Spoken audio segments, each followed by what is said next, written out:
Hello, welcome to Drop Frames. It's Sunday. Zeke put on a little show for us. You know, we're all the better for it. We're all the Was that a misclick, or did you do that on purpose? No, I did that on purpose. Because you like the behind the scenes secret that I don't think you know that I know. Co doesn't, I think, know this. Okay. Every time that drop hits every week, you dance. You get into it. You do a little. You do a little. Air drum thing. I still dig that song, man. Yeah. That new game by Nitro Fun is still a banger. Still pretty good. Years later. Yeah. Yeah. Heck yeah. Still a pretty good song. So I figured I'd just throw you on screen, let you do your thing, and it worked out. The improv guy. I'd throw Co up there, but Co would just go. That's exactly what I would do, actually. It is exactly, I would just look at the screen and be like, what is going on? Yeah.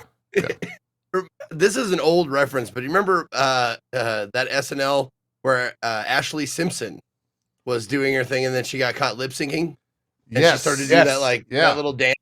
That's exactly how I felt just now. Like, get out there and do something. I'm like, yeah. Ashley Simpson. What do you think she's up to these days? Still making music? What are the Simpsons I haven't heard of even her up or to? her. I haven't heard of either Jeff or Simpson's sister. Is she still with Nick Lachey? Isn't that who she? No, they broke up from Yeah, 98 degrees. Ago, I think. Oh my Pretty God, sure. I'm old. Yeah. Wow. Sorry, I got So still making music. Real quick. I just got that 98 degrees was a thing, guys. I'm still stuck on that. What were we gonna say, Zeke? Sorry, take us away. I kind of took yesterday off. Well, I took yesterday off of stream, but I took kind of yesterday off of the internet because it's a smart day to do that. Well, April Fool's Day is the day that everybody thinks they're hilarious instead of just most people. Sure. So I took yesterday off, and but also I'm sick. Like I'm hopefully getting like on the recovery side of this head cold that I have. Yeah. But I kept I was, before I went to bed, I was like, all right, let's see. And I refreshed, and I still got my check mark. And then I looked today, and I still got my check mark. And I've just seen tweets, and I don't know if it's true or not, but I see tweets going around from I suppose they were, liked enough and whatever to be true that, and they showed some of the inner workings of Twitter and stuff like that. They have to do it one by one. It's one by one. It's a manual process. That's what the Washington Post published. They said, and they there it is. There you go. Even then, it's prone to errors and problems. Yes. And that was before a lot of the team that ran it got removed. Yeah. So not only was it buggy and a problem, and not only do they have to do it one by one, but the people that actually knew how to do it properly apparently are no longer there. Yep.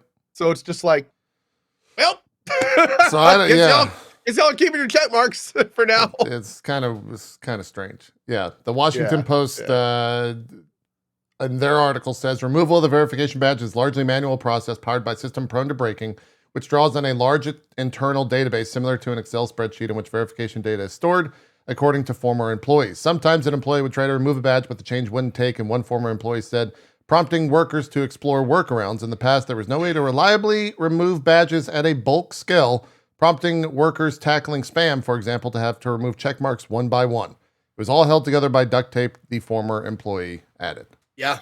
Keep in mind, that's the line former employee Yeah. saying that. So the guy that actually knew. Yeah. I just would love to, in my head, in my reality, I'm expecting Elon to wake up yesterday and be like, all right, it's done. I've removed all the check marks that aren't paying me money. And then it doesn't happen. He just calls someone. They're like, yeah, we got to do that one by one. And he just hangs up the phone and goes, he just goes, you're fired. And then hangs up the phone. Just fires the guy. Yep. Then sends out an all bulletin email. Which one of y'all can make this happen? Yeah. Please reply to this email. Yeah. Yeah. So and everyone else is fired. I was definitely looking. I was curious what life was like without the check mark. Are people still gonna care? Are they still gonna, am I just gonna lose all the followers right away because I'm fake JP all of a sudden? I don't know. Who knows what's going to happen? OP. Who knows how it's going to go? No, but the funny part is the other Twitter thing that happened is they released the source code, and funny enough, did it leak or did they release it? They released it. Elon actually released it to his credit. Yeah, absolutely. And a lot of it like proves all the stuff that they've been telling us isn't the case pretty much since Twitter started. Like all that stuff that they were just swearing was not the issue is 100% like you can see it right there in the code. It's all I looked at that.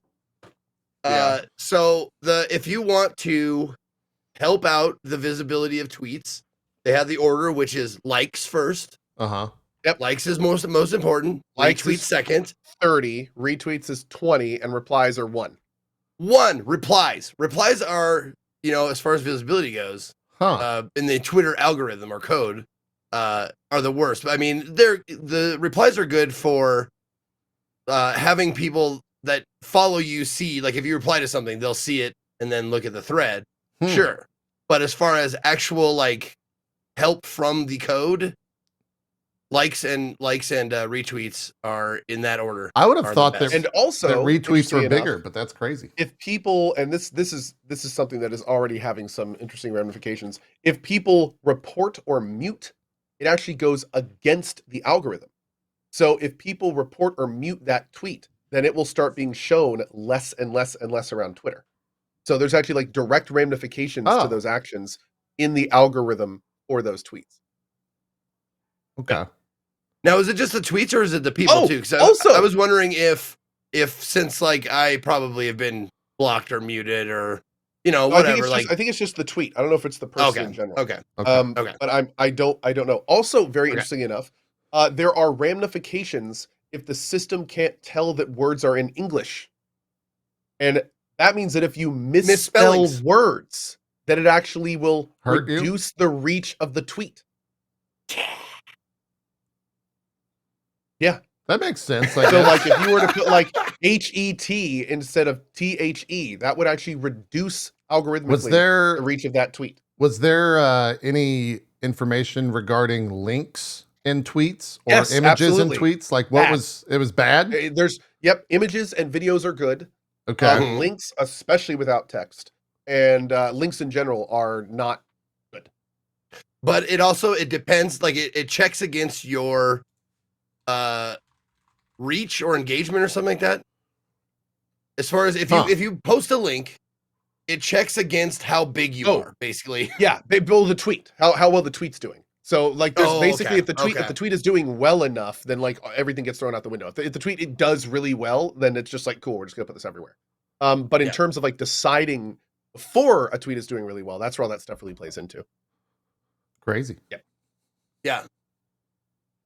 Well, like I was just scrolling Twitter today and I saw that it's fascinating to see like people pick apart the code and see like confirmations of shit that we thought mattered or that we were like, does this matter? Yes, it does. Or like complete contradictions of shit that we're like, this really matters. No, it doesn't. Yeah. Also, I don't know the ramifications of it, but there's absolutely things in the code that were flagging tweets as like Republican or Democrat. Oh, really? They were actually like political tags. Now I don't know. Here's the thing. How does that? One person tweeted that it was like, I can't believe they're doing this. This is ridiculous. And then somebody who had apparently done a lot more research was like, no, this is just an early sorting thing. This is not a big deal. So I'm not really sure. Like, but all I know is it's in the code. Like it actually. And then there was even up in that same list. There was one where it's like, if Twitter is Elon. Oh, so it's like. I don't know what that was for, but apparently they were tracking that as well. Wasn't it reported that here we go. He had his tweets Murder boosted? My chat says the explanation for that is that it's specifically for political officials, not general users. So for like senators and all that type of stuff. Thank you, Murder Bits. Yeah. Okay. I remembered it. People were freaking out about it at first, and then they dug a little deeper, and they were like, "Man, this isn't that big of a deal." Yeah. Okay. But it's kind of funny. Yeah. Crazy. Well. Yeah. That's all. I posted the link in my chat of the thread. I think I think it's the thread that's going around about there's mutes, blocks, and follows, blah blah blah. I will issue a thank you to Elon Musk for breaking my normal Twitter app that I was using that had a dedicated monitor to it, because now I just have to go to twitter.com And now I'm not on Twitter that often. Yeah. Like They it's nice. that's a huge deal actually. What they're doing is the way that external programs interface with Twitter, they're completely overhauling that. It's going to be breaking our app eventually. It's breaking thousands of bot Twitter accounts. Like the way that the API like gets and calls and things like that is being heavily monetized. Yeah, they're going to monetize it. The team that does that apparently is not like properly doing it. So people aren't getting the right information. They aren't being rolled over properly. If you try to upgrade, it breaks. So it's like, it's just a complete, basically it's a microcosm of what Twitter is as a whole right now, which is a complete poorly managed broken mess. Yes. Yeah. I would agree. Are they going to make TweetDeck paid eventually then? Probably. They'll probably monetize everything that they can, I would think. I mean, they already have tried on most things. So I wouldn't be surprised if that is the case. So. Oh, and the guy asking in chat, we're getting all the non-gaming talk out at the beginning of the show, and then it's just going to be games for the rest of the show. Sure. Yeah. I'm trying to think if there's any other non-gaming talk that we should pile in here. Talked about April Fools a little bit. There wasn't really any good. I didn't see that crazy. I guess because it was a Saturday, so like people kind of didn't go that hard. Yeah. I like Baldur's Gate. Valheim was good too. Yeah, Baldur's Gate, the cheese thing. What did Valheim do? Valheim basically made this like crazy, weird deer human creature and then made that the player model. So people were running around as these like summoned necro deer things. I don't know. Okay. It's weird, man. And then at the end, they put a shotgun in. Oh. Just a shotgun. You could just make a shotgun or you just find a shotgun or. Yep. That's. FromSoft was allowing invasions during bosses. Oh, that's cool. Hilarious. I like that. Oh. That's pretty good. Barry changed every single instance that had in the Coalition Discord. He changed to Barry, and he made my logo his picture. Oh. And then every single mod was named Barry Carline, and it basically became Barryland. It became Barryland. It may still be. I don't even know. We're back to the Coalition. Okay. Nice. Wow. But, yeah. Everything was Barry. I logged on to my sponsor block, was just a picture of him. That's good. Like, that's good stuff. Yeah. Pretty good. This is what happens when you give nerds power. That's true. Exactly. That's true. Twitter dies and Barry takes over. That's what happens. Pretty much. The Murder of Sonic the Hedgehog came out. That's a game that they put out. That's real. It's a real game on Steam. Yeah. And that's yeah. Is it good? It had positive reviews. I don't know if that means it's good, but it's got positive reviews and it's free on Steam. It's apparently fun. It's really good. Yeah. Oh man. It's kind of wild. I think it looked from the trailer, it was kind of like a visual novel type thing. I don't know like what the game was. Casual visual novel, point and click. Yeah. Yeah, and it's developed and published by Sega. Yeah. It's officially Sega. There's a lot. Wait, it says Barry's Dream Gear? What the fuck? I don't know what that is. No. Did you get into this game, Barry? You probably did. Isn't Barry a part of Sonic lore? Isn't there a Barry? Sure pretty sure. Dr. Roberinick. I'm pretty sure I think that's his name. Yeah, I think that's how that goes. I saw a lot of YouTubers were doing April Fool's stuff. I feel like that's where April Fool's is now. Like a lot of the big brands have stopped because people said like stop doing this big brands the past couple of years, and now YouTubers are doing it. I saw Linus was on a farm, but it was just a cult, and he was going to start selling potatoes with people mixed in or some shit like that. So that's a thing. Oh. And then it was all, he sold a bunch of merch within it, which is pretty on brand for Linus.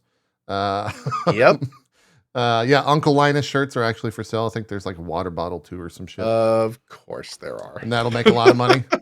Yep. Yeah, he'll make a ton of money for that. There was a couple other YouTubers I saw, but nothing really super crazy. I saw like patch note. Valorant put out some fake patch notes and did some stuff in League with hats, but I didn't understand what was happening there. It's all on their Twitter for that. And I think that's it. Someone from my chat, Nukenade, said Wizard of the Coast spent a whole year building an April Fool's battleground. It was only playable for one day. What does that mean? Yeah, what's that mean? What is a battleground? Like a battleground, like the battleground, like arenas, right? Is that not right? Oh, like a physical thing is what you're saying? think maybe. Oh, it's a magic arena is what chat's saying, like a map. Oh, yeah. RGG did a joke with an Ish Inside story, which nice, is pretty great. Okay. Razer finally made a gaming razor. That's right. It's a mouse that has razors on the front of it. That's a thing. I put out a video for that. Took them way too long. Yeah. I'm just seeing what else there was. If chat posted anything that I forgot. I think there was just a bunch of like random things out there. How many DPI on the gaming razor? I don't know. You can go watch. It's like a 40-second video. If you're that inclined to do so. So Destiny 2 cared about Gambit. I don't know. I think that's how the community took it. I don't know what they did, but they did something. Destiny 2 did something pertaining to Gambit. That's a thing. And then the WoW and Final Fantasy 14 Reddits swapped layouts. And so if you went to like reddit.com/r/World of Warcraft, it was Final Fantasy 14 and swapped the other way. Those tricksters. Cool. Yeah. Yeah, did you see the Diablo? The Diablo one was probably the one where I was like, all right, come on, you gotta stop this. Let me see if they announced the whole double down thing was actually a joke. They went one step further. They announced Diablo 12 and said, like, this one tweet says Diablo 12 brings 14 new classes. Here's one, the corporate necromancer. When you're a necro, you've got to do that day job. But you've got to do that day job. Spice up the office culture with bottomless skeleton labor. That didn't go over that well. I don't know how that one got the comments on that are not great. I would say it didn't go super well for them. Hold on a second. Maybe I'm missing it. What I'm missing the joke. Like, isn't that what necromancers do? Don't they like raise skeletons and the skeletons do their bidding? Yes, the idea is that it's Blizzard talking about bottomless labor and. That's the joke. Fuck yes. Okay, sorry. Yeah. Yep. Now I get it. Yeah. That's exactly right. They also tweeted this image and said, dozen down. Expectations for Diablo 12 are high, almost as high as your cholesterol after enjoying the limited time dozen down sandwich. Looks pretty good. I'd probably eat that. I'd try it, It's just a double down, but 12 of them. How bad could it be? You'd have to like jack your mouth open like a cartoon. Like No, the trick is you turn it on its side like that and then just See, you're both yep. You're both not thinking correctly. You get a blender, you blend it all together, and then you drink the double downs, the dozen double downs. Yep. You know what? Better yet, just IV. Right into your veins. We could. That probably. Yeah. I could just get. Can you just buy cholesterol and just pipe that straight into your veins? Disgusting. Okay. You might be able to do that. You could probably buy anything if you wanted. Anyways, I think that's April. Some other some gaming adjacent news. Yeah. First of all, shout out to CDPR, and I think as everyone who has lived with or has close friends which are female, they're now giving time off for women's menstrual periods. Which I can tell you from experience with many women is literally impairing horrible pain at times. So that is super cool of them to be one of the first companies to like ever do that. That's like actually super forward looking. I've saw nothing but positive praise from that. What's so pretty great. Like good on them, dude. Do you just tell the company that you're not coming to work today because you're on your period? Like, how does that? What do you do when you're sick, man? You tell them you're sick, so I guess you just tell them you're sick. But I don't know. I wonder what that process. I have too much pain. Like probably something like that. Yeah. Maybe they count it in sick days. Maybe they have their own pool of days. I have no idea on the details, but the fact that it's even being considered is like a nice step forward. Yeah. So that's awesome. Oh yeah, absolutely. So yeah. And then the only other slightly gaming adjacent news is, and I still need to watch this, but apparently in the last few days, more information has come out about Dark and Darker, which is now officially off of Steam. Let's talk about that. They removed it from Steam, right? That's the latest? The latest? No, that's not the latest. So they removed it from Steam a while ago when the DMCA request went through. And right after that, Iron Mace said, this isn't a big deal. Don't worry about it. And apparently, and help me out here, chat, there is a YouTuber named Kira TV. I've not seen the video yet, but apparently she has, they have a good video that kind of goes over this more, but it is becoming, more details are coming to light, but I don't believe it's concrete either direction yet. But there is like a lot of stuff coming. A lot of shit flying. Kira's a he. I'm sorry. Thank you. So yeah, there's multiple Kiras, guys. Yeah, so apparently it's becoming more and more of a thing. So chat was throwing around a lot of details today, which I was not able to verify, so I'm a little bit hesitant to repeat too many of them. But yeah, like, but I will say this, and again, I need to verify this, watch the video. And honestly, I don't think anyone knows like the actual concrete group. But somebody said today, for instance, that the devs that left for Iron Mace may have actually left before the project was canceled. Oh, which would be a bit of a bigger issue.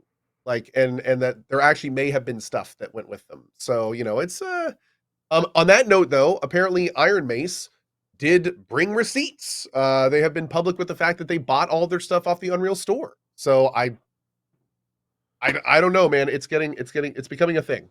Jeez. Okay. What is? And then Murder Bits in chat, who just helped us a minute ago, says an Iron Mace employee set up a $500K Kickstarter for legal fees without the permission of the rest of the team. Is that the GoFundMe? GoFundMe. Yeah, GoFundMe. Yeah, okay. GoFundMe.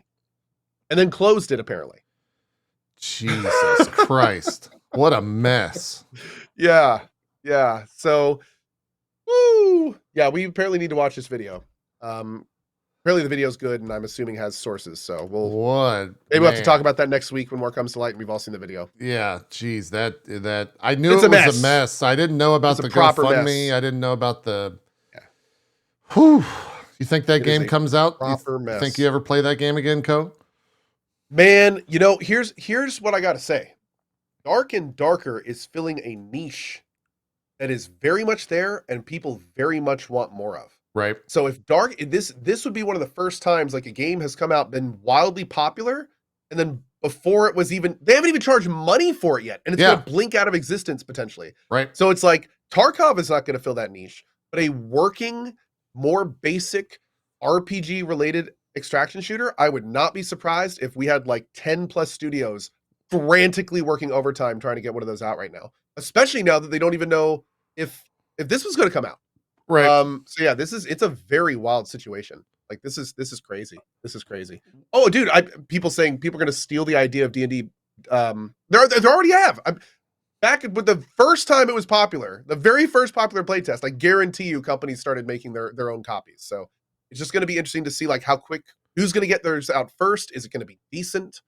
You know, what's going to happen when a Dark and Darker comes out, a clone, but it has all the same issues as Tarkov? Like, will it still be popular? So, you know, like there's all sorts of, a lot of what ifs right now. A lot of what ifs. What if Nexon puts out a Dark and Darker and that becomes the like that would big game? Be hilarious, dude. What if they just reactivated Project P3? Yeah. Maybe that's why this whole shit started, was because they did that. Yeah, like maybe, oh God. Oh.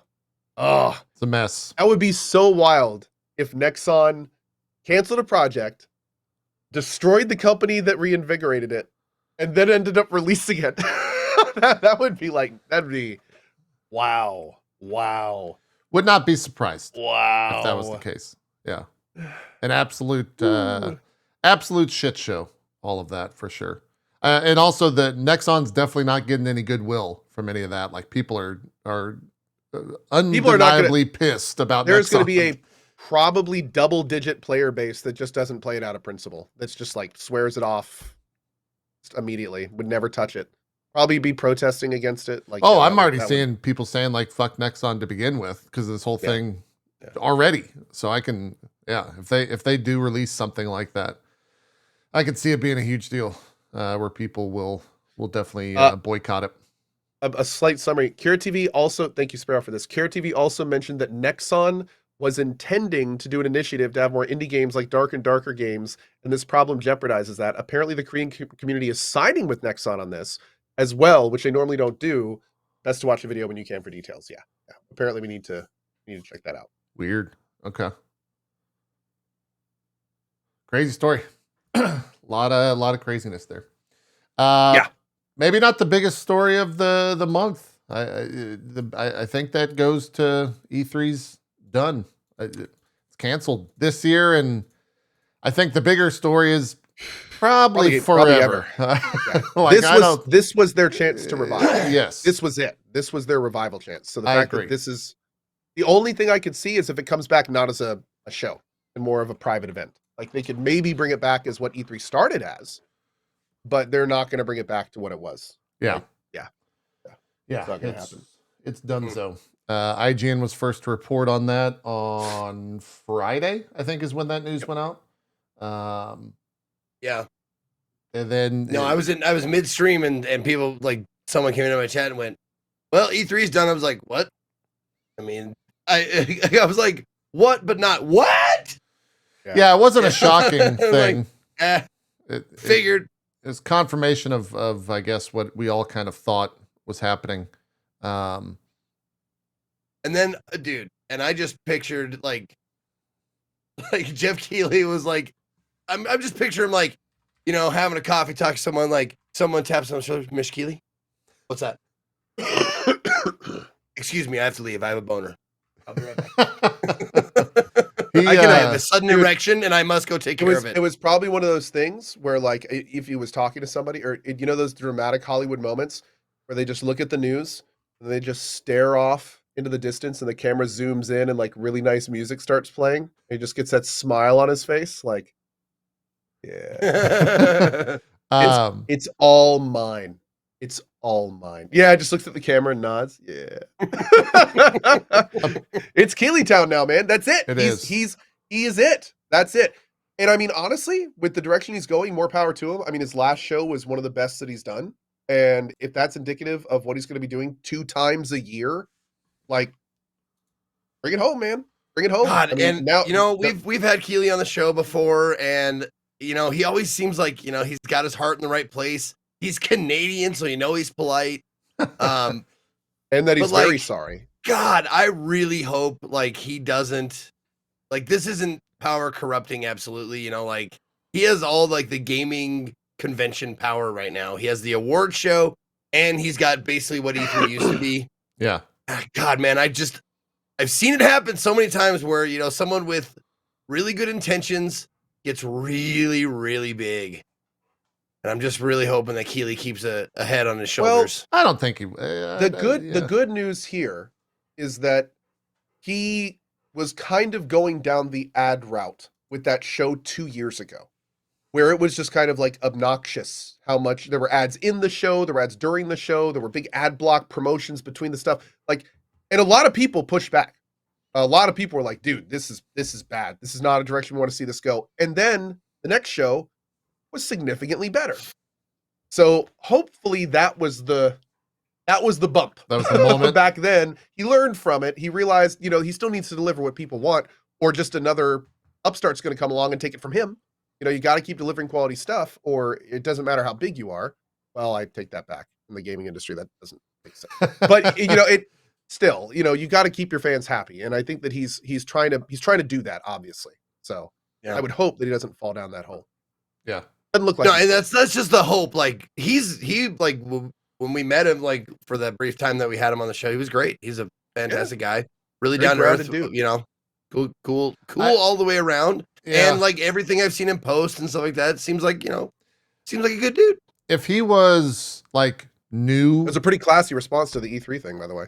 Absolutely, yeah. If he was like new to the space, I'd be worried. But he's been in it for like, he was 15 years old at his first E3, right? He's been in here at the first E3 in '95. He's been in the industry for so long that he's not gonna like freak the fuck out and go crazy with that. I'd be very surprised if he did, especially after like how hard he's worked to get to where he is now, and how long he was like working at game trailers and all that type of stuff before he even got into the Spike Video Game Awards. So I think it's fine. I'm not super worried about it. And it was like Co's right. Looking forward to Summer Games Fest. Yeah, and Summer Game Fest is great. It's June 8th. He's already announced that, and they've already looks like already done it. You know, for our terms, it's just instead of doing E3 coverage every summer, it's SGF coverage every summer. Yeah. We just changed a few letters around and a number, and we're good to go. That's right. So far, the announced things are June 8th for the Summer Game Fest.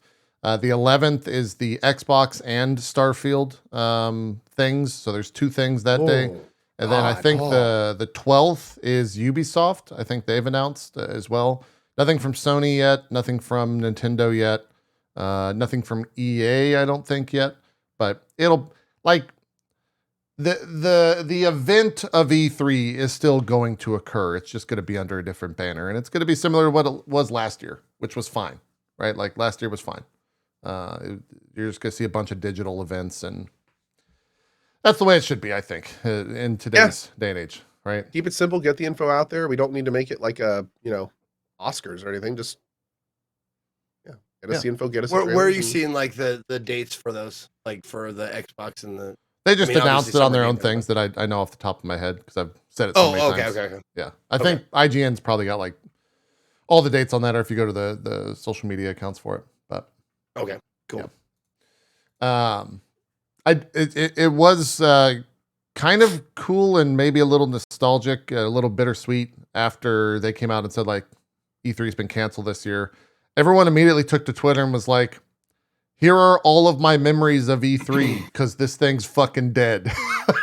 There's a lot of them. And it's super interesting because almost everyone's good memories were from early E3. Yeah. Before it became what it was, which then failed. Yes. So that's one of the things that really makes me wonder. Like clearly there is a want or an industry gathering of industry people. So the problem is I think it became not that.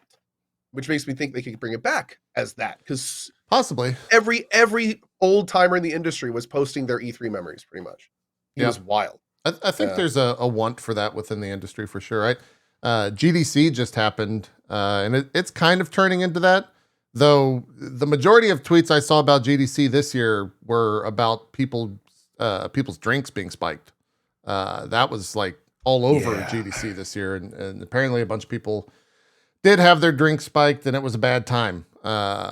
Which is unfortunate. At that, and I saw Rami tweeting about it as well, and he was essentially, it was funny. He was essentially saying the same thing that we did about like TwitchCon and the early TwitchCons, where like, why do you have this at a bar with loud fucking music playing? I just want to talk to people, and so I go to a bar. I don't drink alcohol. I hate the music, but I go to talk to people. Like. That's all people want to do is just hang out and have a conversation, not listen to super loud music and be, fed drinks nonstop. So I think that's, whether that's whoever does that first, whoever can kind of like make that space first will probably generally do pretty well.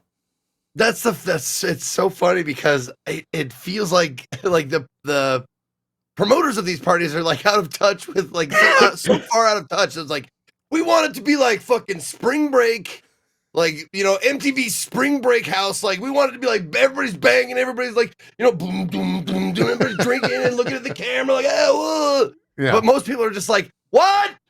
Fuck, no, let's go outside. Yeah, no. Yeah, let's go outside and stand next to all those people smoking. Kind of wild. And this may kind of play into the whole E3 dying thing and what direction it was heading. One of the guys that was doing the biz dev for E3 as a whole, in fact, he was one of the people that was like, sorry about E3 dying, we really tried. Was that like Reed That Pop, was the guy that was overseeing one of the parties that had the roofie stuff going on. Oh, geez. So it's like the people that were running those big parties that the devs don't want to go to was the same guy that was actually biz deving E3, and it's kind of like, that makes sense. There's a little wall writing there. Yeah, that was... Yeah. Well, anyway, this may be a situation where it's like it's maybe a better thing that it's moving on. Sure. Yeah. Keely's got like he had one last year. What it was called? Was it Play Dates? What is his like in-person thing where he was like showing? They had a bunch of influencers there that were LA, LA adjacent. Like Jesse was there. Jesse Cox was there. Saw a bunch of other. Gerard was there. Completionist. I think it was called Play Dates. The Summer Game Fest Play Dates or Play Sessions or something. It was a weird name. I would hope it was Play Sessions or something because Play Dates sounds like something you'd like an orgy. Wow. Does it? I don't. Tell me you don't have kids without telling me you don't have kids. Yeah. Play dates definitely to me sounds more like, getting your kids together to play for a little bit. That's what we call those. Yeah, I don't have. I'm not around. Not around young people. That's exactly right, Kel. Yeah. That is hilarious. Play party is what I'm thinking of. I can just imagine. Play party is a different thing. Two parents talking to each other like, oh, yep, for our play date on Thursday? Oh, yeah. And Zeke's like, can I come?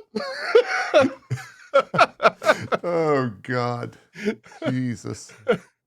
I'm trying to find where I saw that name thrown around, but I can't. I do remember. But also, hold on. Real quick. Though. Okay, we're going back. So you're saying play dates are for children? Yes. But Jeff Keighley is calling it something like still. That's not that much better. I would be surprised if he actually called it playdates. But the only thing I remember from that, is people were talking about if Summer Games Fest was physical. Yes. And he posted a picture of a door, and he was like, "We are going to be doing this." But that's the last I heard of it. I never actually heard of anything else beyond that. Yeah, I'm not seeing that name. Play Days. Oh, that sounds more. Is that what it was called? Oh, sure. That name just like I cannot find any of that anywhere on the. It's like they scraped it from the SEO. I like how when Zeke started talking, someone in my chat was like, "Co, please save him. Stop him from digging." Yeah, no.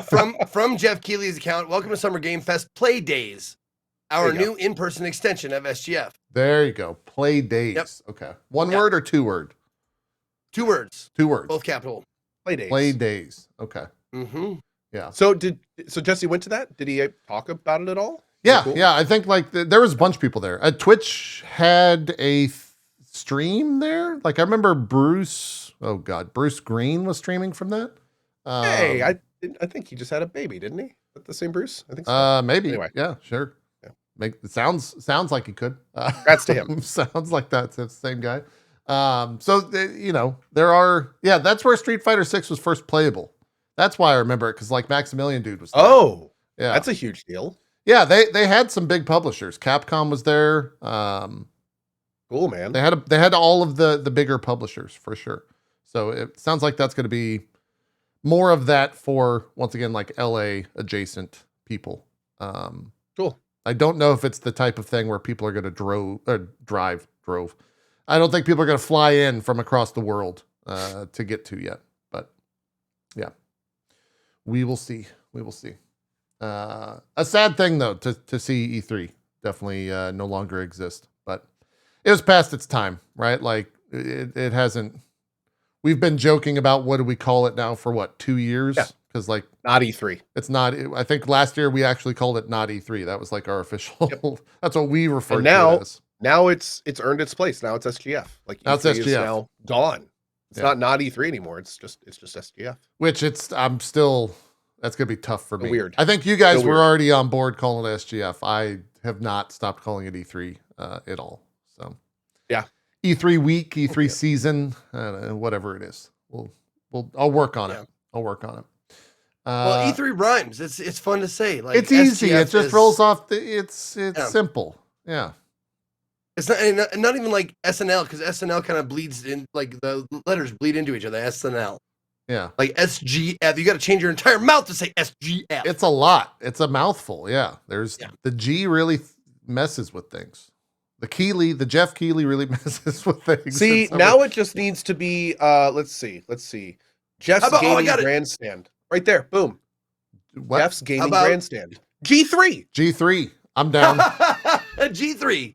That'd be Jeff's great. Gaming Grandstand. Let's do it. How about Sugefi? What? Sugefi. Is that like Summer Japanese for orgy? Are we going back to this? Like what? No. You just take the first 2 letters. Just take the first 2 letters. Sugefi. Sugefi. The first 2 letters of each word. Summer Game Fest. Sugefi. Okay. It's not bad. It's not great.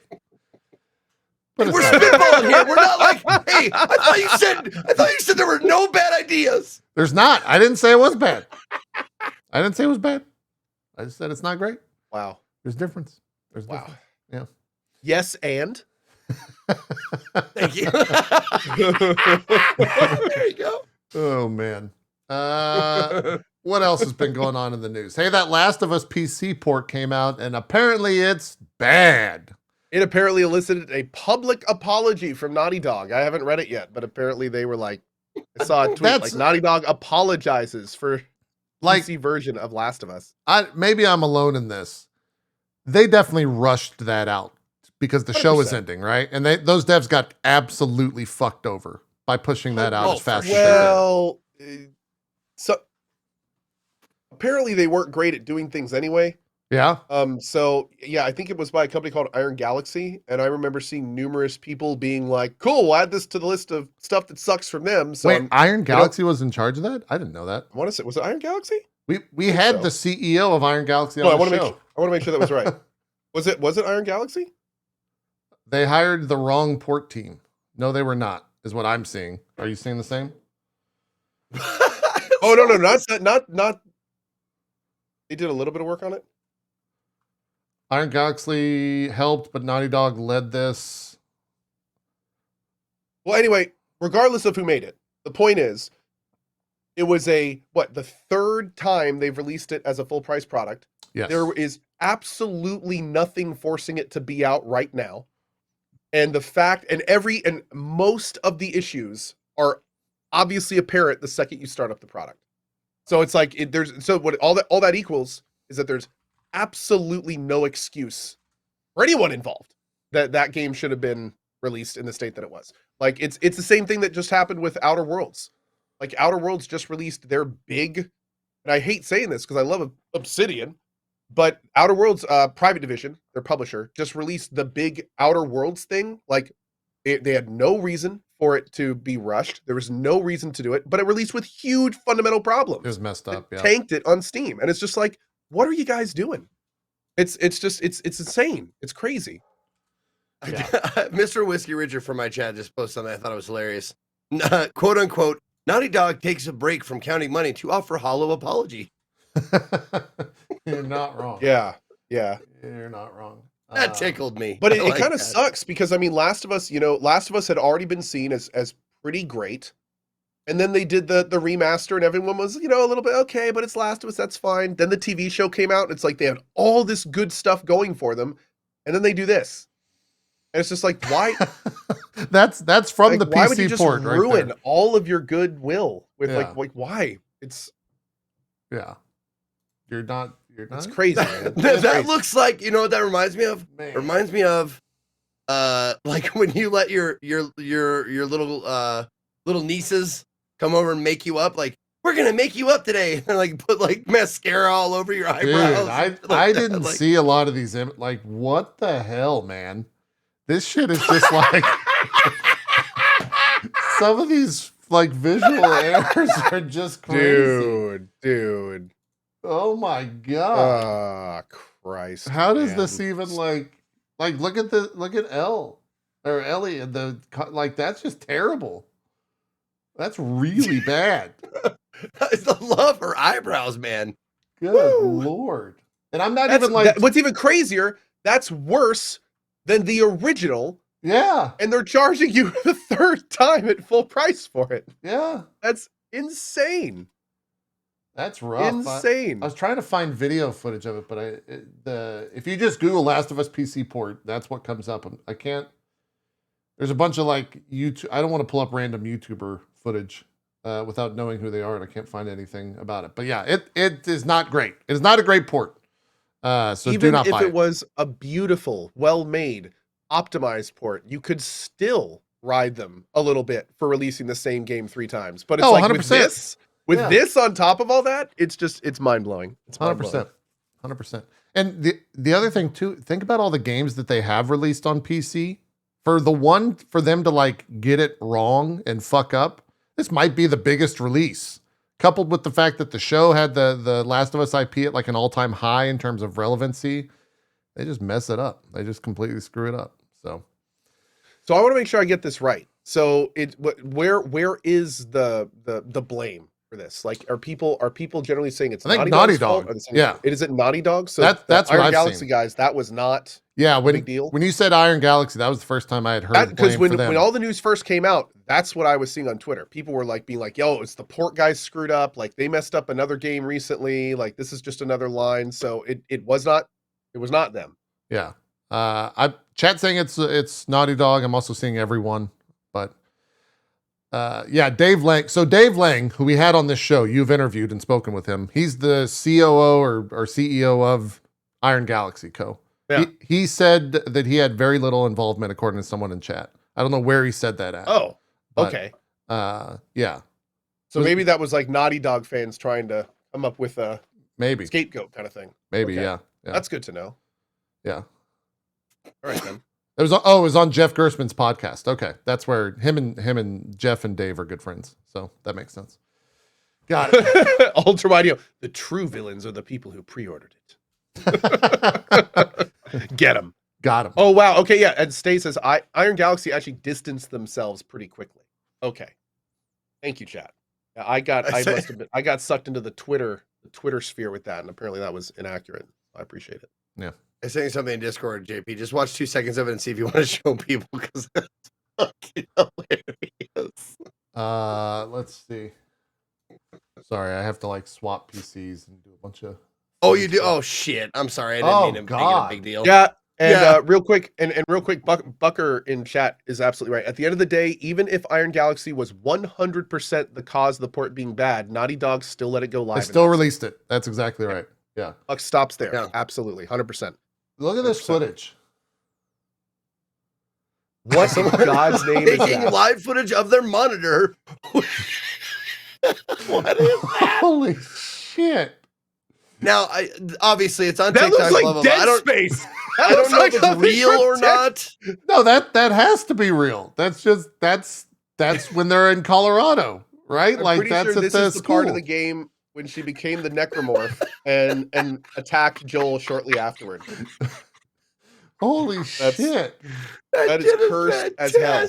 That is cursed. Man. Wow. That's wild. Someone in my chat, Kumimoto from my chat says again, unattainable beauty standards for females in video games.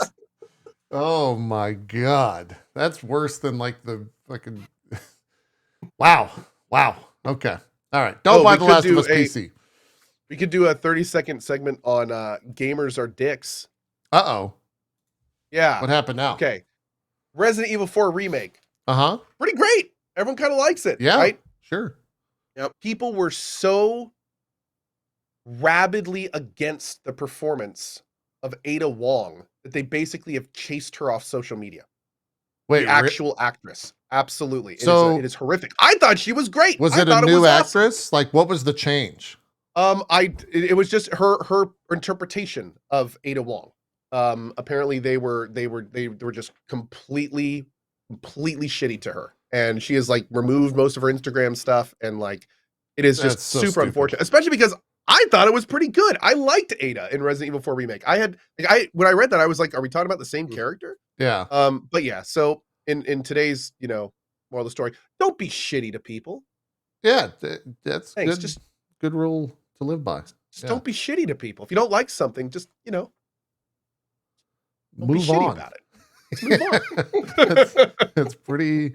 Yeah. So how much? Because I saw the people that were upset that they like.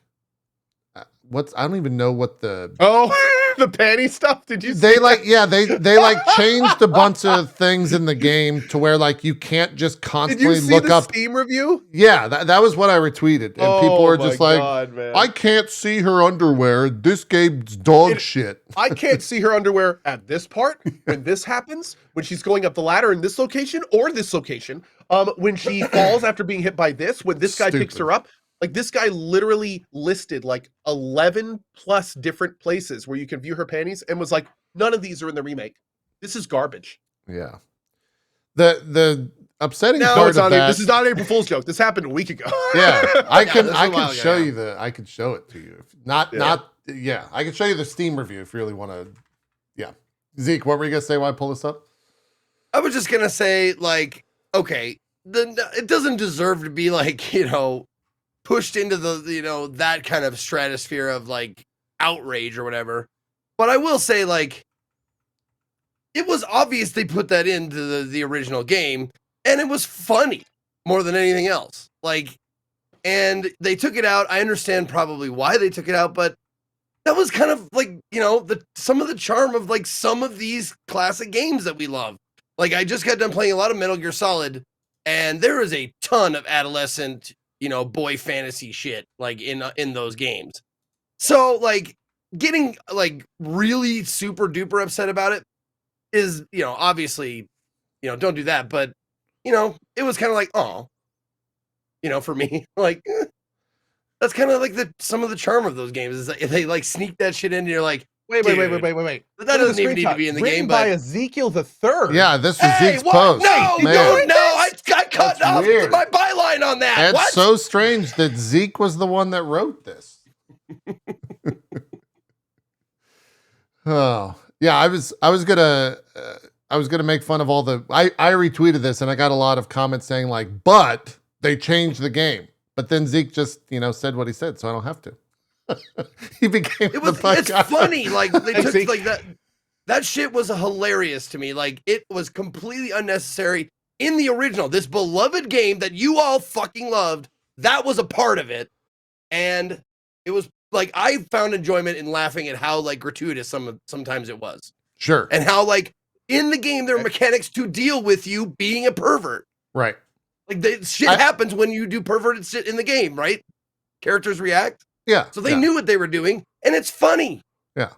I think the difference though is that you're like, oh, they changed it. Okay, whatever. Yeah. And you move on. Yeah, exactly.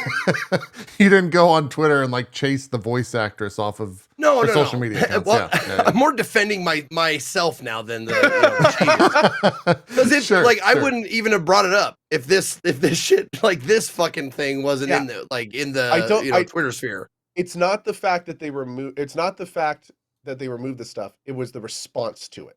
Is basically what I think the issue is here. Like the fact they removed it. When you change any original content, that's a discussion to have. That's not a inflammatory either way. It's a discussion to have. But the way you react to it is a completely different thing. So sure. Especially with something like that. Yeah. Oh yeah. Two different discussions. Makes sense. No, yeah. It's like the people who were talking about like Tifa's boobie reduction from one version to the next. Mm-hmm. Of Final Fantasy or whatever. It's the I same didn't know thing. that It's was like, a thing. oh. Yeah. Yeah. It's more Weird.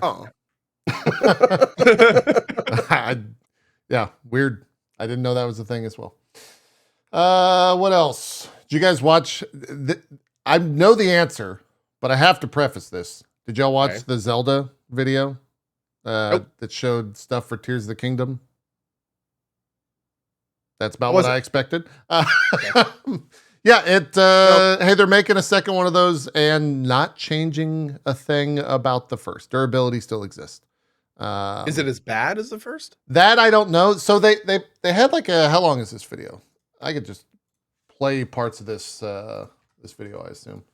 It was about 14 minutes long, and they were just talking about the new mechanics in the game. And essentially, wait, is this the first one or the second one? This is the second one. That's what I'm saying. They straight up, the graphics were as good as you can get in that first one, ultimately. The graphics are still going to be the biggest issue. But they were showing like new mechanics. Like this is the new mechanic. They have I forgot what this is called, like rewind or something. So he's recall. There you go. He's recalling this stone block up into the sky because that's where a lot of the game exists now, is up in the air. Which is cool. I think all the stuff that they showed mechanically is great. At the end of the day, it's still Breath of the Wild graphically. And they're charging $70 for this as well, which a lot of people were upset about because, DLC and glorified DLC, I think, start to enter into the equation at the end of the day for this type of stuff. But they have a thing called fuse.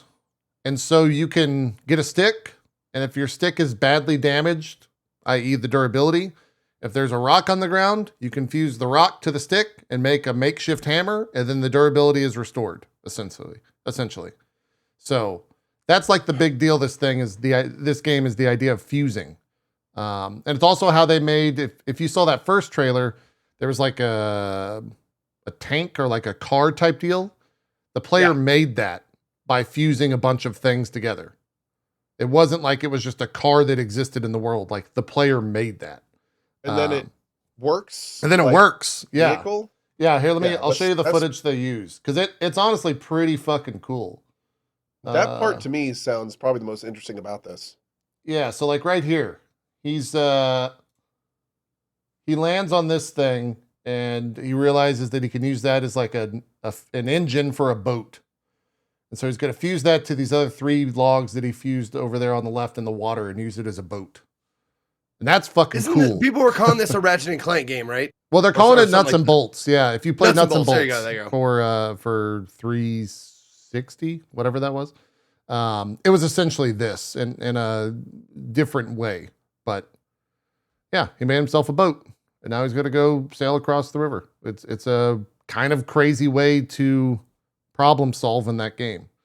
That he just chopped down 3 logs, put them together, and then put this thing that was next to it. So I can't wait to see what people are making that first week of the game. That's You're going to see some insane things like that. That right there is all player made. That right there, player made. I don't know how they made it, but you can just go and make that. It's that badass. actually looks awesome. Yeah, that actually looks completely badass to me. Yeah. I don't think anything else is changing. Making a little raft. Look at that. Made himself a little raft. Yeah.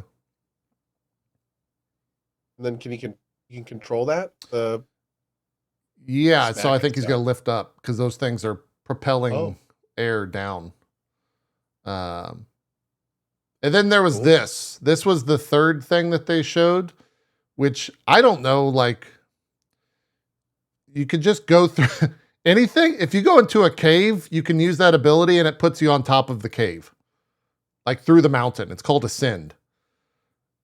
And so he'll go forward a little bit into somebody just said in chat speedrun's about to get wild. Yes, that I 100% saw. This was like, dude, the speedruns for this game are going to be absolutely bonkers. Like he goes in this cave and he's like, I want to go on top of this cave.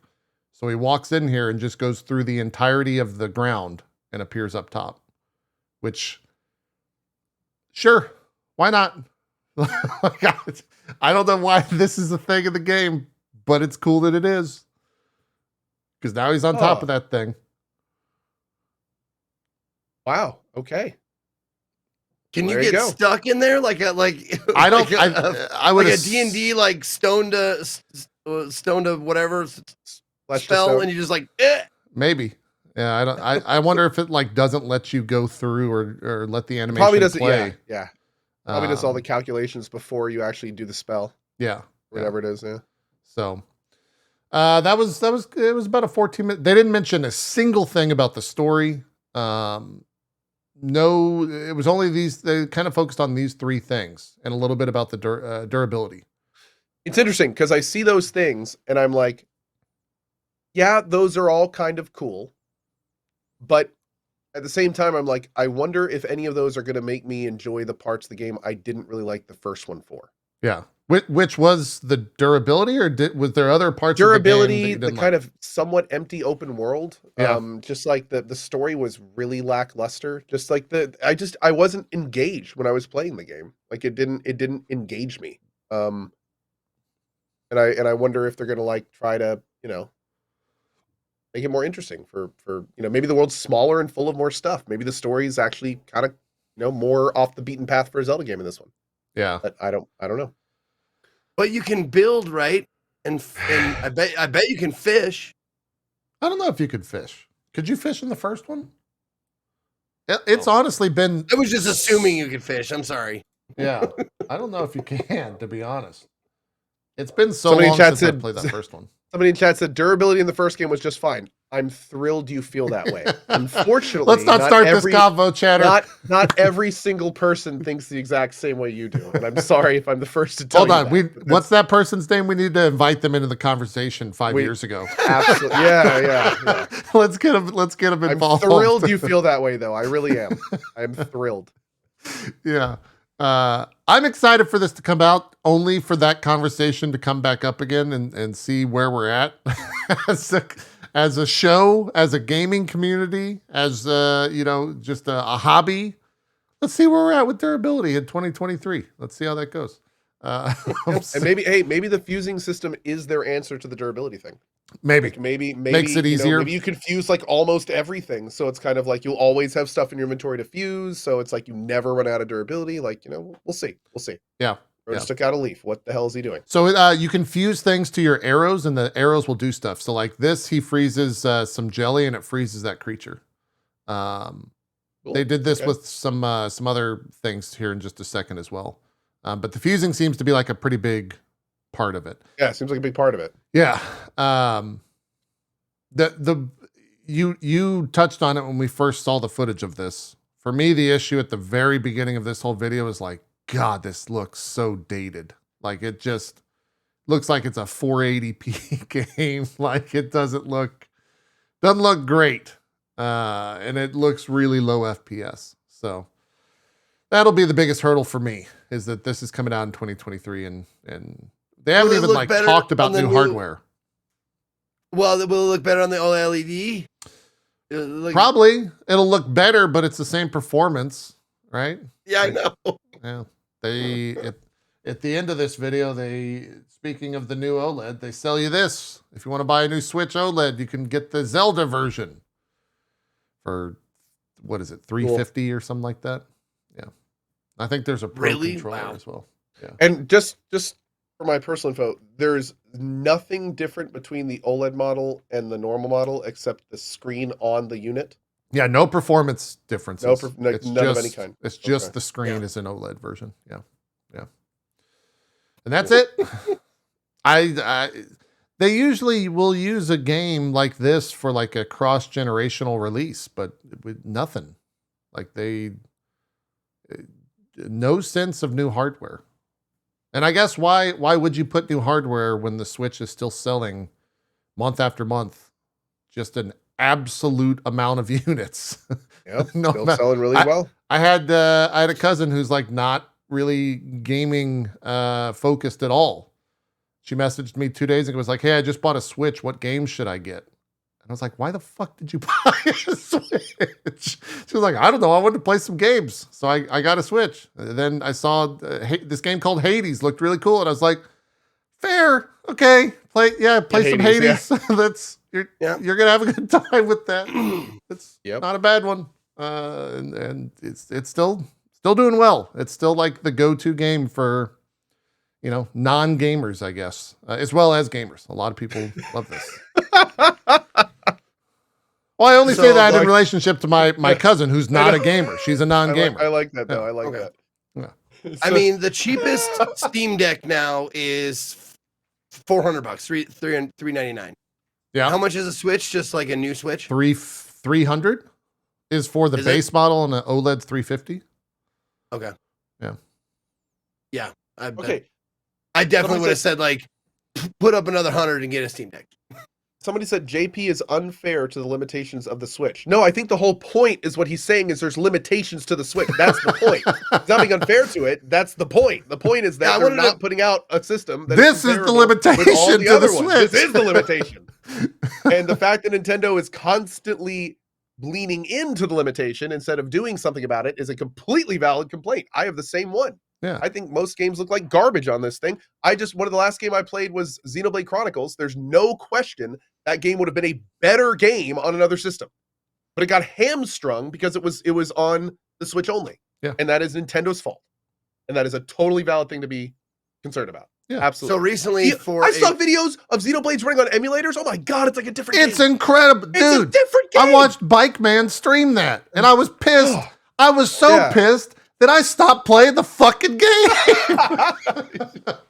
Yeah, Bayonetta 3 is another great example. Because I was like, man, I should restart and play that right there. Because that looks so much better at 4K 60 compared to this 480 up-res to 720 or whatever it was. No, to circle back around, there is nothing unfair about getting on Nintendo for the fact that it chooses to continue to lean into the limitations of its hardware. That is 100% valid. Yeah. Yeah. Zeke, you were trying to say for something. for a 100-month sub game, someone suggested a Pokemon Scarlet Violet or whatever. Is that the new one? Scarlet. Yeah, I guess it's the newest one. I'm not sure, but it was my first Pokemon game. Like one of the Pokemon core game. I played a little bit of Pokemon Go, but obviously that is nothing alike. Right. And it was pretty fucking hilarious at times how you'd walk through like a town or whatever, and you see people in the background, and they would be like, yeah. And I was like, is that because of the performance? Like, someone in my chat, I don't know if this is true or not, someone in my chat is like, they program them like that because they had to. Yeah. Like they programmed them in the background to do like 2 FPS because they had to, because of the Switch performance and that kind of shit. To be fair, Game Freak also sucks at optimization. Like that was when that game came out, like it was revealed that Game Freak sucks when it comes to like optimizing a game, because they do that in other games as well. Producers of Pokemon, right? Yeah. They're a little like, I don't know what I see lazy being thrown around in chat. I don't know if lazy is the word, but whatever. It does not work that well when it comes out to the Switch audience. There was a lot of complaints about that. Yeah, dated. That's a good term for it. So, yeah, that's out at the end of this month. Like that's end of this month. 26 days. Zelda comes out. Oh wow! And that snuck up on me very quick. That was a thing. Damn. Let me verify. I gotta like actually double. Is it? Wait, no. People are saying May. Is 12th. it May? It's May. May 12th. Okay, so we have a little bit longer. 40 days. Okay, close. Not 26 days. 40. Okay, 38 days. Whatever it is. Still stuck up on me. Throw out numbers. 496 days. 11:02. Yeah. 525,600 minutes. Exactly. Star Wars is 26 days. Okay. That's also. Yes. Surprising. Oh, there we go. Can't wait for that. I had a bunch. They did an event or something this past day or two. I saw a bunch of people on Twitter saying like, hey, I played that Jedi Survivor and it's really good. So I think on Monday, there's probably a full embargo release for that or something. For people that. Star Wars? Not like, for people that played it. They went and had some hands-on time somewhere in LA. I saw a couple people tweeting about that. Okay. So look for that, I guess, later on in the week. Oh yeah, dude. Excited for that. Should be good. Final Fantasy 16 went gold. They did a hour-long presentation at PAX this past week, and game's looking really good. Don't watch that if you care about spoilers. They show a lot of stuff in it that is spoilery, but they also just like walk around the overworld, or the world, as it were, the zones, because it's not open world. It's zone based.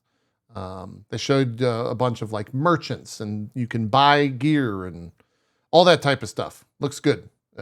Game seems like it's going to be a lot of fun, and it's gold, and that comes out at the end of June. So they got a handful of months to do whatever they need to do after the fact, after going gold. What else is it? Resident Evil 4 sold 3 million units 2 days after release. So Capcom wins again on that. We'll probably talk about Resident Evil 4 a little bit. I think, Zeke, did you play that at all? I played it a little bit. I haven't gone back to it yet. Okay. Nope, waiting for it to die off completely. Right. On Twitch. On Twitch before I play it, yeah. It's got some legs on it. It's gone, dude. Oh, is it? Is it dead? I thought the speedrunners were in it right now. Well, I mean, nobody on my follow list has played it for days. Okay. So, yeah, I mean, it's not the longest game, and most people just wanted to play through it, check it out, and, move on. So, yeah. Mostly it's die off in their memory. That sounds so dark. I want like they forget that it came out, and then I play it like, oh yeah, that's right, this game came out this year. Yeah. I want it to die off in their memory. I love it. Just scrolling through the news. The nose. Mispronouncing a lot. Scrolling through the nose. The BAFTAs happened for games. Vampire Survivors won best game at the BAFTAs. Hey, good for them. Yeah. Well, wow. Yeah. Fan voted game, I think, was God of War for that. They have a full list for that. Marvel's Avengers pushed its final update. Everything in that game's free now. All the costumes, all the marketplace items are all free. They made the characters more powerful, so that's a thing. What else? Counter-Strike 2, we kind of talked about that. Seems that the Counter-Strike 2 news that I will discuss, because I sold my first thing ever on the Steam Marketplace. Really? Yeah. Chat was saying like, man, the Counter-Strike 2 items or Counter-Strike items are crazy high right now because of the resurgence of Counter-Strike 2, blah, blah, blah, blah. It's like, really? Like, what does that mean? They're like, well, if you have any old cases or any old skins, you can go and like sell them and they will sell because it's popular now and you can't get them anymore. So it's like, sure, I'll open up Counter-Strike Go and see what I have. I put up a case for, I listed it for $9.50, which means that it was $10.30 or something like that on the Steam Marketplace. It sold within 3 minutes. And that just like went into my Steam Marketplace account thing. So I've got that on my account. I have an op skin that will sell for like $180 or something. Can you withdraw money from that? Like, I didn't get that far. I don't know. I don't know how that works. I don't know if you have to use it within the Steam Marketplace or what the process is. Because I remember seeing somebody like, I don't even remember who it was, but there was some thing on Twitter going around of somebody that had like $1 million of Counter-Strike stuff. And I was like, does that just mean they could buy $1 million worth of Steam games? I think that's where the weird stuff comes in because you can't pull it out of the Steam wallet, but there are third-party websites where you can buy stuff, and that's where it gets. So there's RMT. Yeah. I mean, essentially they were that was the whole CSGO Lotto thing initially, right? Like all that drama, it's cyclical in a fucked up way. That all happened like a decade ago on this platform. Yeah, because that CSGO gambling, the skin gambling, that was all RMT. Yeah. Oh man. That's where all those content creators made a shit ton of money. Being a part of those websites. So when somebody says like that their inventory is worth amount of money, that means they could like sell on those sites for that amount of money. Oh, yeah. Interesting. Okay. Yeah, there you go. Exactly. Damn, weird, man. Yeah, it was real strange. I part of me like I felt like I was doing something scandalous on stream when I like listed that. I was like, I don't RMT is real money training. Sorry, chat. Yeah. I don't want to be a part of this. But yeah, the most expensive thing I have is like $160 op skin. Some sticker. I saw some sticker cases are going for like $15,000 for a thing on. Yeah, just crazy prices for a lot of that stuff. But that's my Counter-Strike news on all of that. It's a weird. Have you played any? Do you have access to the news? No, I didn't get CS2. I didn't even attempt to seek it out. I've watched a handful of streams. It's Counter-Strike, right? Like there's subtle changes that the three of us and I would say a majority of our audience probably would never pick up on, but for the pro, the smoke looks really cool. The smoke looks cool, yeah. The smoke looks fun. I like that. That looks all right. And there's like a couple of gameplay stuff, mechanics like the smoke that you mentioned. It's volumetric, I think now is what they're saying. But a lot of other smaller changes for like the pro level players to dive in. And that's supposed to, I think, start to come out fully on the summer sometime. So it just adds to the list of crazy games that are going to come out. Man, did y'all see this Multiversus news?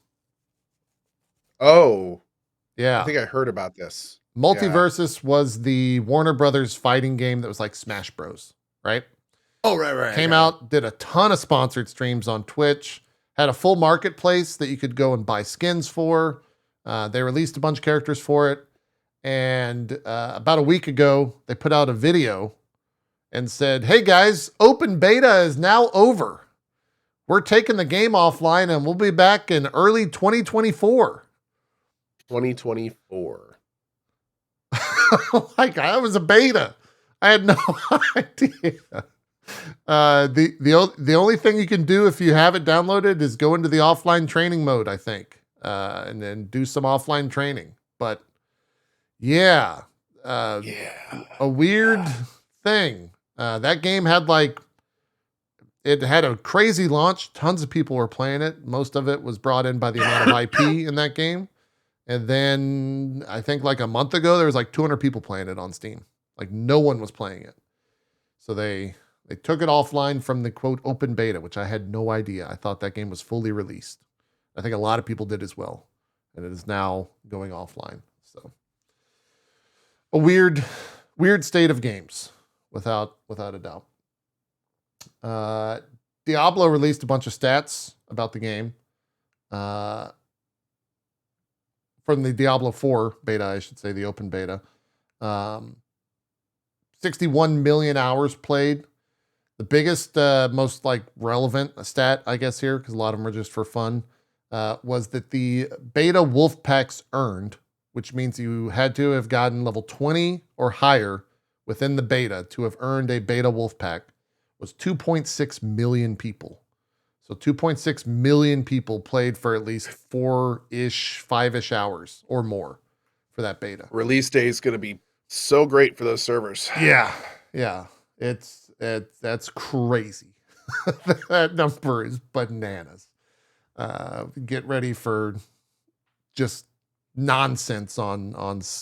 What you think? Both release days are going to be screwed. Both, June 2nd, the early access release day, as well as June 6th. Yeah, I think they're both going to be screwed. Yeah.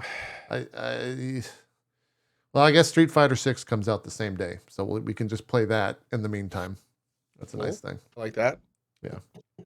Going back just real quick, I have to make this because this is such a great comment from Gone in my chat. Let's hear it. As far as multiverses, Naughty Dog should pull a PC on The Last of Us and thank everyone for the participation in the beta.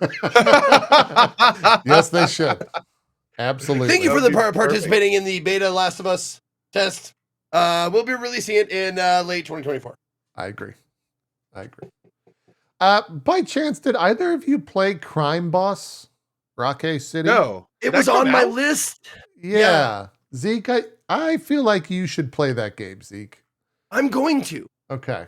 Oh, I think I'm going to. I think I'm going to play it this week. Did it have a ton of big names? 46 open critic reviews. 17% recommended. 17%. It is not a good game. It is impressively bad. Massive steaming pile of shit from everything that I heard about it. I'm trying to find the full list of okay, yeah. So here's the cast for Crime Boss Rockay City. And I'm saying it's spelled Rockay. So it's not Rocky, it's Rockay City for whatever reason. So people are aware. The cast: Michael Madsen, Kim Basinger, Damien Portier, Danny Trejo, Danny Glover, Michael Rooker, Vanilla Ice, and Chuck Norris. How can it be that bad? Is it just how is it so bad? I don't know, but I kind of want to see it. The trailer. Who made it? The trailer. So Chuck Norris plays Sheriff Norris. That's his name. No way. And I saw a trailer for it, and it gets better. At the end of the trailer, he's doing push-ups. But as he's doing push-ups on the ground, he's pushing the earth, and everyone around him is having trouble standing and interacting, and because he's pushing the earth, because he's Chuck Norris. Yep. There's I don't even know where to start with that. So that's got to be kind of good, right? You got to play this game is what I'm getting at. Who makes it? Who's the dev? Developers In-Game Studios. The publisher is 505 Games. So it's got a big publisher attached to it. But yeah, 505. What are you doing? Developers In-Game Studios. Listen. If someone came to me and showed me this game and I was at 505 and I was going to say, you got what now? There is no way this could fail. And I guess you'd be fucking wrong. You would be. It failed. Yeah. Yeah. It's rough. It's rough stuff. I'm watching gameplay right now. It looks like GTA-ish, right? It just looks like a pretty standard first-person shooter. Yeah. Let's see. Yeah. I could show some off. Oh man. Do we know is it just not optimized well, or like do we know why the reviews are bad? I can read you some. Let's see. Let's find. Yeah, people are saying it's Payday. Like it's GTA and Payday maybe a little bit. It just looks kind of boring. Yeah. Okay. Like skipping around, and it's just the exact same thing in every single scene. I mean, do you get a lot somebody of like just barked? Nice. Do you get a lot of the cameos that you want? Like they're main characters in the story, I think. Okay. Here's a snippet from a review.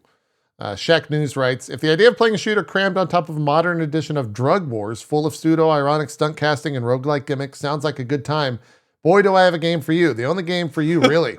All Stark aside, I don't think I've ever played a game quite like Crime Boss Rockay City. It's a massive swing and a big miss with enough force to crack the sound barrier while the ball stays in the catcher's mitt. It's neither a cynical corporate cringe like Sharknado, nor is it a low-budget dud you'd expect to see a crew of robot puppets heckle. It's weird, loud, and uncanny. Frankly, I'm surprised Christopher Walken didn't show up. That's random. Wow. Christopher Walken. I'm Shaq News. Yeah. Screen Rant says limited time to play the review build of Crime Boss Rockay City felt unfinished and needed more gameplay activities in depth, with the game planned to be a live service experience. With more time, developer in-game studios will hopefully add more features and gameplay mechanics to help the game stand out in the multiplayer shooter genre. There is fun to be had with a team of 4 friends completing missions together. Still in its current state, Crime Boss Rockay City feels like a low-level wannabe criminal trying to get rich quick on a street populated with multiplayer shooters who already do better. It just sounds like it kind of sucks. Like there's not even like the fun quirkiness to it. Here's the Chuck Norris bit, by the way, at the end of this trailer, if you want to see how they handled this. Like he's pushing the earth, as you do. That might, like, if they do a decent amount of that, that might be kind of fun. He also just threw a basketball up to a satellite dish. So, and spoilers, it goes in the net because he's Chuck Norris by one net, right? Yeah. Yeah. I'm wondering if this will ever go on like deep discount sale. Because if so, like I mean, I think it bad already is one thing. Looks of it. Like so bad it's good is something I can do, but like if it's just not fun or boring, most often like boring will fuck it up.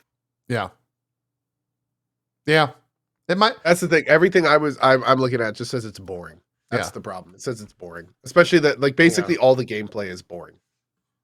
Sucks. I hope that maybe there's settings. Like, is there the difficulty settings? Like, put it super easy and then just cruise through and get to all the cameos. Well, it's multiplayer, nice. right? Like, I don't even know if there's a story. I think it's just like a Payday 2 type deal where there's very little like cutscenes. Like, I don't even with those big name actors. Wouldn't it just be a massive amount of money to pay them to constantly do? Like, those are that's what I was thinking too. Yeah. I don't know. Chat saying it does have cutscenes. Watch some of it look boring as fuck. Apparently Burke streamed a little bit of it.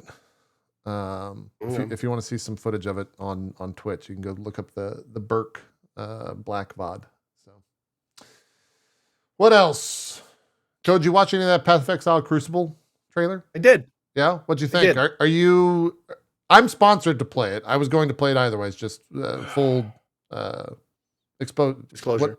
Whatever it is. Full exposure. Not exposure. You got that's not full exposure. Full exposure. I'm not doing that, Zeke. Not full exposure. Davis Code. Oh, that's great. Disclosure. So, I'm not sponsored. Okay. The way that it works for me with Path of Exile, and I really kind of came to this conclusion after watching this one. I feel like there's two types of Path of Exile leagues for players like me. Uh-huh. Players like me are players that in the best of cases will give a league like 80 to 100 hours. Like even if they love the league, they're never the kind of player that's going to be killing like Uber Elders left hand or whatever the ultimate boss is. Yeah. We're not going to be the people that are doing like hardcore crafting and stuff like that. And with that in mind, there's those players, and then there's like the PoE players, like 10,000, 3,000 plus hour PoE players who are pouring over the patch notes when they come out. For me, as the more casual one, there are two types of leagues. There are leagues that look like they have a really fun mechanic, like Metamorphosis, stuff like the Temple League, stuff like that. Like, cool, I'm going to get a lot of loot, more loot that I like. I can kind of do a little mini game as I'm leveling up. I can do it while I'm doing maps. Awesome, it's great. And then there's leagues that I feel like are there specifically for complexity, to add more complexity to the game. And those leagues I feel really cater specifically to those 3,000 plus hour players. I feel like this is one of those leagues. Yeah. I feel like the fact that they're putting in, like, now we have skill lines on items that you can rework and then RNG level, and then you can RNG combine them, and and now there's like moving stuff around this giant Atlas tree and all. I feel like this league is for them. So I don't know if I'm gonna play this league at all. Yeah. Will that be the first one that you have? No, I've straight up passed skipped a few leagues. Okay. I've passed a few leagues, and funny enough, this is what made me come to that conclusion. The leagues that I have passed have been ones that I felt added more complexity and less fun for, like, I'm gonna call myself a casual player. I'm a casual PoE player. Casual hardcore is where I would put you in. Yeah, and true. Yeah, I'm not playing a few hours. I'm paying. If I like a league, I'll put 80 plus hours into it. But all the leagues that I've passed have generally been leagues that are like angled towards the complexity aspect of PoE. And honestly, that's not why I play PoE. PoE is already more complex than I will ever learn, ever. So when they put in a league that makes it even more hugely complex, I'm like, I even found myself kind of tuning out of a lot of the showcase thing. Yeah. Because they just started talking about stuff where it's like, I'm never going to do that. I'm never going to get to that point. I had that same. It was wild how eye-opening Diablo 4 was for me, right? Because like we existed in this Path of Exile world as like the definitive ARPG. Diablo 4 came out, and I realized that the shit that they show in 90% of these things for the reveal streams, so little of the player base is ever going to experience any of it. They'll experience the league mechanic, and that's it. And they are catering to like the quote unquote 3,000 plus hour gang. I feel a lot of the days. So it's I'm very interested to see what numbers are for this league, and like how that's gonna go.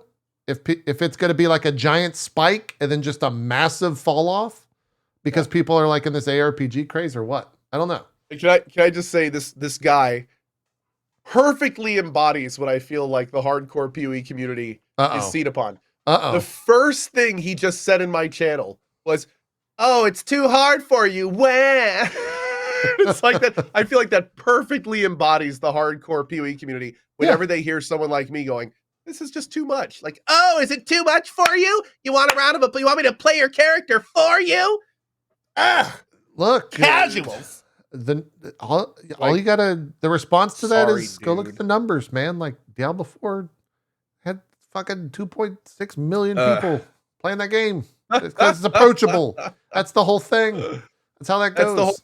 It does not matter how much content is in a game. No, some people, it does not matter if that content is not approachable and you can methodically and slowly wrap your head around it. Yeah. Like that's just how it is. And here's the thing: for a lot of long-term PoE players, they literally have been doing that over thousands and thousands of hours. That's right. Yeah. When you expect people that have only been in there, a few hundred to come in and if you actually expect them to have the same grasp of all that knowledge, that's just, it's just ridiculous. Yeah. So. Yeah.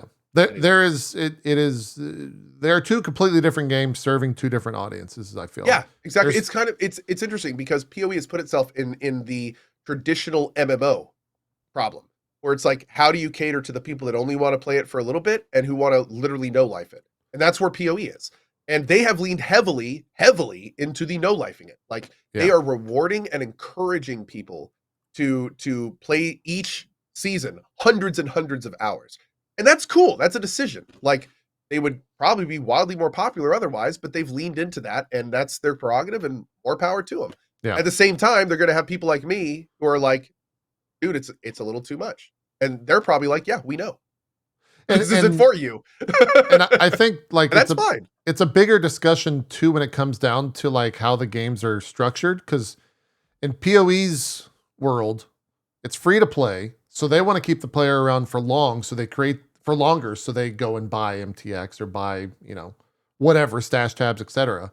And so it is in their best interest to create these complex things that create tons of hours. For Diablo, you got to buy that game to play it. So if they get you for 10 minutes, you've already bought the fucking game. So what do they care? Right? Like they don't have to, their goal is to get you in the door, not to keep you around afterwards. PoE's goal is to keep you around afterwards because it's free to play. In a lot of ways. Yeah. In a lot of ways. Yeah. So it is, I'm so curious to see what happens this league. I think it's having streamed and played Lost Epoch yesterday, and I know you were playing Diablo 1, like, yeah, there's an ARPG craze right now, I feel. People are really wanting more. Diablo 4 like opened that space for a lot of people. And so Last Epoch's been a lot of fun for me. I think this will be like the next big splash purely because of how big leagues always are. Also, they are doing a massive amount of sponsored streams for Twitch, and content creators that typically don't play this type of game are all doing a massive amount of sponsored streams this next weekend. So it'll have like a big for PoE. For PoE, yeah. I saw a lot of people. There's a lot, dude. There's a lot of people that normally never play this game. Yeah. So I mean, Twitch is gonna be flooded with PoE noobs, which is kind of fun, right? Because it's gonna be interesting. I mean, to be fair, the PoE community is one of the better, more helpful communities like out there. Yeah. Like it's still a huge amount of information, but I mean, the PoE community it's one of the reasons I kept coming back league after league is because I love the community vibe for the totally game. But yeah. Tally's playing PoE for the first time, which is I kind of just want to jump into a stream and just see how that goes and see what how he enjoys the game. I have said it again. I'll say it. I've said it before, and I will say it again. And I said this during the show. I still think that PoE is sitting on one of the largest untapped gold mines of almost any game out there. And the reason I say that is they have spent years developing this incredibly deep, incredibly awesome, meaningful, fundamentally awesome game that literally is completely lacking a new player onboard experience. Yeah. And I think that if they were to skip a league and spend like half a year developing some kind of system that could actually work for new players to casually play their game, that would open the door to possibly hundreds of thousands of new players that would then get lost in the depth and awesomeness that is the game. There's a lot of games that need that for sure. Yeah, this is a different beast though. I mean, just with how much they develop it and how much is there. Like a lot of people have floated maybe PoE 2 will try to do a better job at that. Maybe they will, but I mean, yeah. And of course, if they did do something like that, they would risk the ire of their established long-term community. So they're in a very interesting position. Yeah, for sure.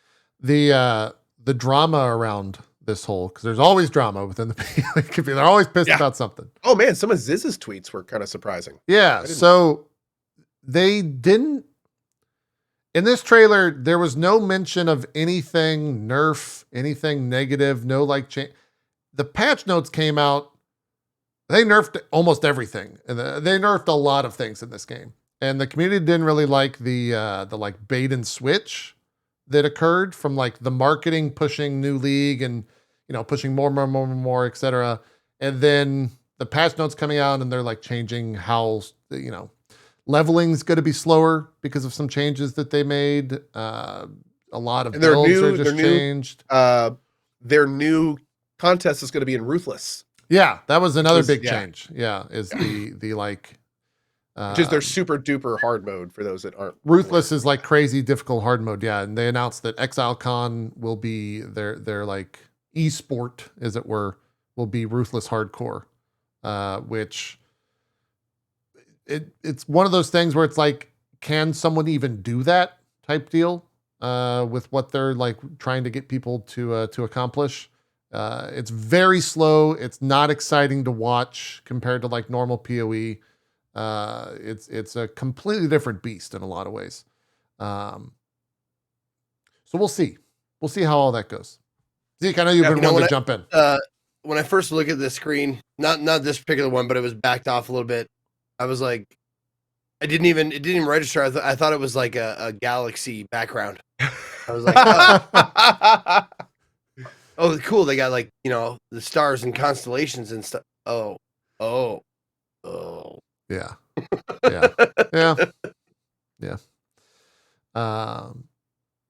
So we'll see. PoE is always like, I'm excited. The first weekend's always fun, no matter what.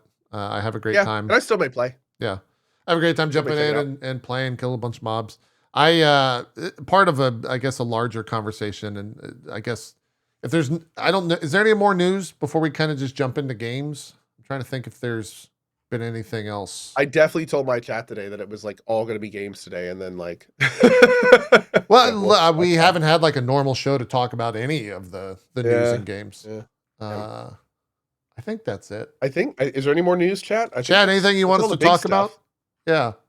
That's all the big non-direct gaming stuff, I think. I'm Ark Survival's shutting down. Oh, I didn't hear that. Oh no, it was Ark. There's Ark 2 is delayed. It got delayed. Yeah. Ark 1 servers are closing down unless you buy the remastered version. Oh God, are you serious? That's a bad look. That's not a. I don't like that. Wait. So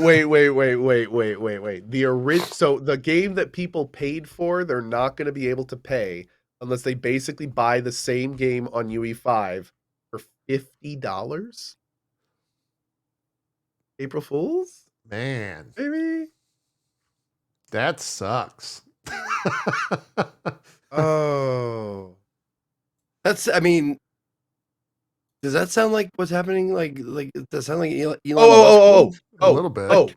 The official servers are shutting down, so you can still play it on private servers. Oh, okay. Okay. Okay. That kind of makes sense. Yeah. That's a little different because they're moving their official servers to support their new thing. Okay. Sure. And apparently if you buy the remaster comes with Ark 2. So if you pre-purchase their next game, that's not nearly as bad. It still sucks, but it's not nearly as bad. Okay. Yeah, I wonder how many people play on official servers. I haven't. Oh, yeah, that's a good question. I haven't looked at the Ark community in a very, very, very, very long time. So I don't even know if the official servers are being used. Game. Been out years and years now, yeah? Yeah, pretty old game for sure. Yeah. And I see many people in chat are saying Everspace 2 comes out in 2 days. I know. Yep. Everspace 2 comes out on my 10 years on Twitch day. Ooh. Nice. On 4/4? Yeah, 4/4. That's awesome. In 10 years. I would be I'm old. We didn't talk about it. We should probably at least give it a mention. With Lance Reddick's passing, that was a big deal within the gaming space. He was Destiny in the medium space. Yeah, I'd say across the board. Yeah, he was beloved by so many different spaces out there. It is, speaking personally, it's been kind of weird to log into Destiny and have him talk to you while doing things. The story this past week, he was very much involved in the cutscenes of the seasonal content, and it was very rough to play through for sure. Specifically, given the subject matter of what he's talking about, it was a little bittersweet. Is that spoilery to talk about? Yeah. I won't go into why or what happens story wise for Destiny. There was Destiny people know what I'm talking about if they played the most recent seasonal content for the week. But yeah, we'll see where that goes. Like they've said he's got some dialogue recorded, and he's still going to be used in the future of Destiny, and it's He was also it's rough. He was going to be a main character in the next Forbidden West or the Yeah. next Horizon. Yeah. Like oh my god, the way that game ended, like it was shaping up to be huge. Yep. So yeah. Definitely tragic. Definitely an awful thing. Eyes Up Guardian does hit a little bit differently when he says that in game, and that's kind of like his trademark line that he says, and you hear constantly. So, a rough loss for sure. I think he was little side 60 note. years old. Were they public about? I mean, they said that they found him in his studio, right? Was it a heart attack or something? I don't know. Did they mention that? I never saw cause of death. I don't know if that got out there. I kind of started to, once I saw the news, I was like, I don't want to look into this. They said natural causes is what Chad's saying. So I'm not sure if they got into why specifically what happened, but I was traveling the weekend. I think that happened on like a Thursday or Friday, and so the entire week or the entire weekend with where his character is at in the tower, there were just people, emoting or setting up different tributes just around him and like standing there hanging out. It was a big deal within that community, and like you said, a big deal in the grand scheme of like nerd culture and media and in general.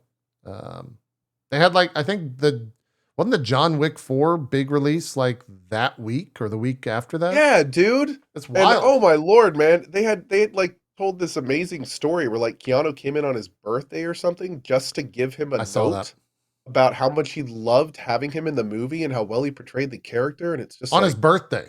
That's what it was. Yeah. It was on Keanu's birthday. He woke up and he told his girlfriend that he wanted to go see Lance and gave him that note. Just to give him a handwritten note. It's like, Jesus, dude. Yeah. Tough loss for sure. Oh, I'm sorry. Everspace 2 comes out May 6th. I'm sorry. In 4 days. Yes. Sorry. There you go. I think that's it. I'll be playing it up the 4th. Awesome. There was all this like Microsoft stopped selling its Game Pass for $1. That was a huge thing. Yeah. They stopped the trial offer of $1, which sure makes sense. Oh, it was $1 for the first month, right? Yeah. I think that's it. Let's do some games.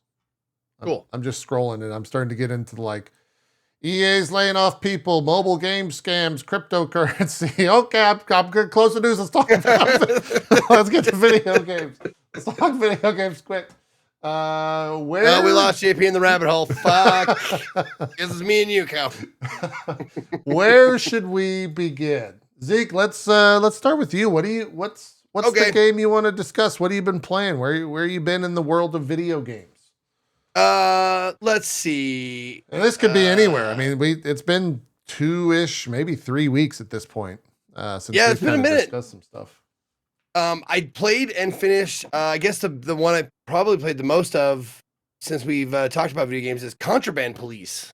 Let's talk about that. That's still awesome. kind of big on Twitch, right? Like that. It had a following. Yeah. Yeah. What is it? Let's start there. What is Contraband Police? Let me find some. Well, Contraband Police is like a mix of it's like 80%, maybe 75%.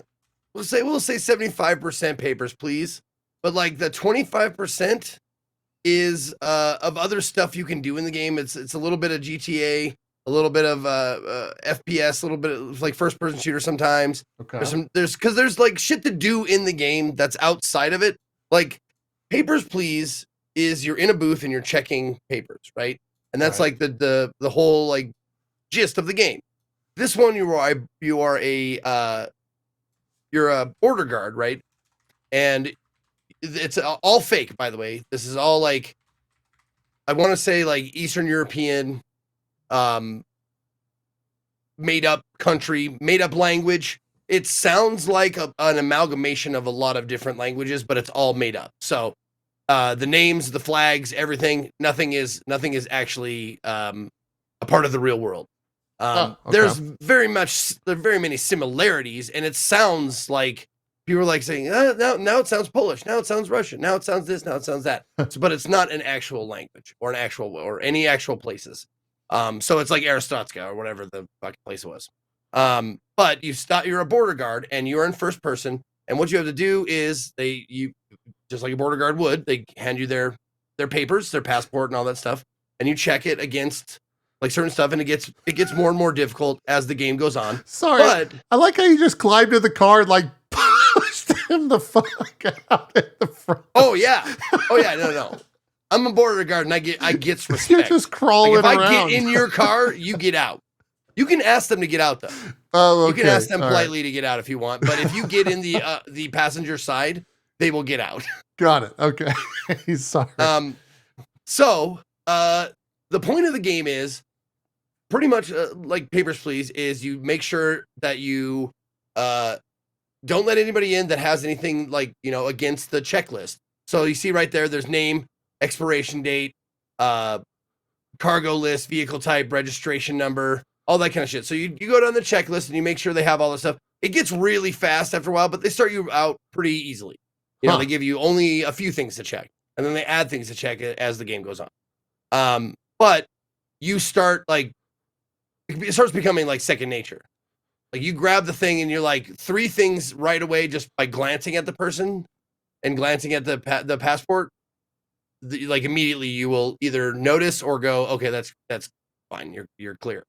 The thing that they do have in this game that I think is could be a draw for people who don't really care for that kind of double checking like tedium. Yeah. They have a system in place where you can just click on one thing, click on another thing, and it'll tell you if it matches. So you take their passport ID number and their cargo list ID number or their name or whatever, and you click on both of them and it goes match, unmatched. They have a mechanic for that, and it's your tiredness scale. Your tiredness meter, I mean. So your tiredness goes down. Concentration. Or concentration or whatever. Yeah. It goes down if you do it with that mechanic. You can do it manually, but if you do it with that mechanic, it makes everything faster. But there are upgrades you can do. Upgrades to your house, like your little like guard hut. You can like spruce it up and pay for like better sleeping, which will recharge your tiredness or concentration or perception, whatever the fuck it is.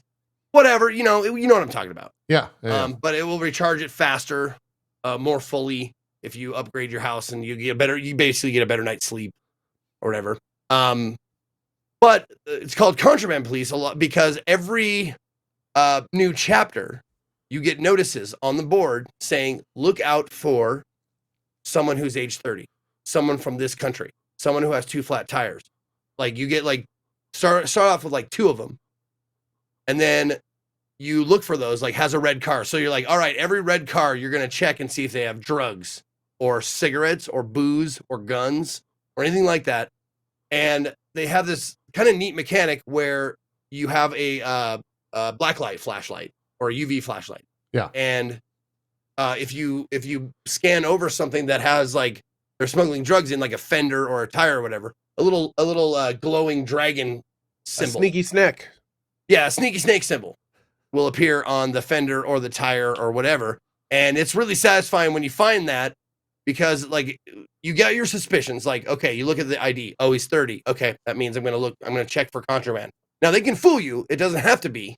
Like they're not necessarily a smuggler, but the smuggler is for sure 30. Like the one you're looking for. So you'll have a 30-year-old that's like clean and you let him through. But if you find one, it alleviates all the checking the checklist you have to do if you find someone who is actually smuggling, because then all you do is get them out of their car, you fucking arrest them, put them in your guard station like jail, like your temporary jail, and then you just wreck the fuck out of their car. You just go in there and just bash their fucking fenders off and stab all their tires and all that shit. And sometimes they'll have cool things like fake cows, where they they'll have like 3 cows in their the bed of their truck. 2 of them are real, and the middle one is like paper mache or something. And you unload it, and you're like, you stab this paper mache cow, and like coke falls out of it and stuff. It's actually pretty funny. Jeez. Do they call it coke in the game, or is it called like substance? Drugs. Oh, it's just drugs. Drugs. Okay. Yeah. drugs, weapons, Sure. just white powder, whatever. Yeah. This have you ever seen that TLC show? Like God. It's like I think it's a TSA show where it's basically they just follow around TSA agents or Border Patrol agents and they like look at luggage or check people for bringing in like live animals or whatever. It reminds me a lot of this. Like the same people that would enjoy that would enjoy this. Seems like it's a fun time. One thing I should mention is that it takes place in the 80s. It's a communist country of the 80s. So there are no modern day amenities, no cell phones, nothing like that. Okay. So yeah, you get regular, you get a phone call, you got to go answer it. And the way the game progresses is not only do you stop smugglers. So the smuggling is how it goes from one chapter to the next. And so say if you have 4 smugglers to watch out for and arrest or whatever, you can have 1 on one day, 0 on the next day, 2 on the third day, so on and so forth. So but once you stop all the smugglers, it could take 1 day, it could take 5 days, whatever. But once you stop, that's how the chapters change. Once all the smugglers are accounted for, the chapter moves on. Cool. And during that, you will get a story, you'll get newspaper articles of what's happening in the country, and it kind of gives you the new rules that the commandant or whatever the fucking higher up that your superior officer gives you these conditions the Olympics are coming to our country, so you can't let any cars that look like shit. So if they have Sure. they can have up to 3 defects, which are broken mirrors, slash tires, missing parts, broken headlights, that kind of stuff. So if they have 3 or over 3 of those, you deny them entrance because we want to look good for the Olympics. And there's shit like that happens throughout the game. But also there is a rebellion plot and countries going to war, people seeking asylum in your country, and that's why they're crossing in. So the only people you let in from that country have a tag that says, "Why are you here? Asylum." And if they're here for anything else, you go get back to your own country, that kind of shit. So there's a story that goes on, and you get an ending. It's not just checking stuff as well. There's sometimes you get attacked, your base gets attacked. I've seen so you have to go into FPS shit. I've seen the FPS aspects of this game. Maybe more so than the Papers, Please aspect of this game. Is that? Yeah. Are they a normal occurrence? They happen enough. See, that's the thing I liked about the game, and the reason why I finished it is because they happen enough where it really shakes up the action a little bit. It's not just that's cool. Boring doing this shit. And also they give you optional shit sometimes. You'll get a phone call and it will be, you have to press F2 to accept it. Or not a phone call, or an alert. Okay. And you press F2 to accept it, or if you let it go by the wayside, you just let it go and it's optional and you just go back to bed. Huh. It's for gaining money. You gain money from doing your job, you spruce up your base, you can buy better weapons, you can buy better jail, all so that kind of stuff. It's not early access. It's full release. Yep. Let's see. Nope, it's full. Yeah, full release right now. You can play a demo as well if you want to download a demo for free. Wow. On Steam. Did you beat it, Zeke? Play demo. Yeah, I did. Mm-hmm. I got to an ending. Did you do Rebel or not Rebel? I told the company the country line the whole way. Really? I did the Rebel. Oh, you did? Yeah. They give you options to go with the coup or overthrow of your own country's government or whatever, and you can do people will come through and you can let them through hey, psst, I'm a guy and you're the rebellion. And that's you can pretty cool. Go on through. Yeah. And I let all those guys through. I didn't because I liked there was a certain satisfaction every time you Zeke's get a cop. I already know he's a cop. He's a cop. Oh, it is perfect inspection. That was a strong drug. It was a powerful drug. Perfect inspection. And if you toe the company or country line, that means you want to inspect everybody. And it was fun yelling at rebels "Oh, you're probably rebel, get the fuck out of here. I'm gonna tear your goddamn car up," all that kind of shit. It was great, kind of RPing that guy, that motherland loving border guard. Yeah. So it sounds like you both recommend it. This is a fun time. Oh yeah, dude. Was, I yeah. played this game exploratory. I was just like, I saw some friends playing this. Like, they were having a good time. Let me try it out. And I ended up like, what? Hold on. How many hours did I put into this game? Yeah, I ended up staying in that game for 12 hours. And did like a full playthrough, and I loved all of it. It was great. There's an actual map you can drive around in too. Like there's car chases, there's like locations to explore. Like it's not just you sit at a border thing. Like you are in the corner of like an actual big map that you can go and do things. Every time you use a tool, it has durability. There's like a store you have to go to. There's different types of tools you need to use. The upgrades are pretty cool. Not only do you upgrade your little base and stuff, but there's like guards you can hire, and then you can like level them up and get them better weapons because your place gets invaded. So depending on there's different gun types. It's a cool game, dude. It's a really solid game. Yeah.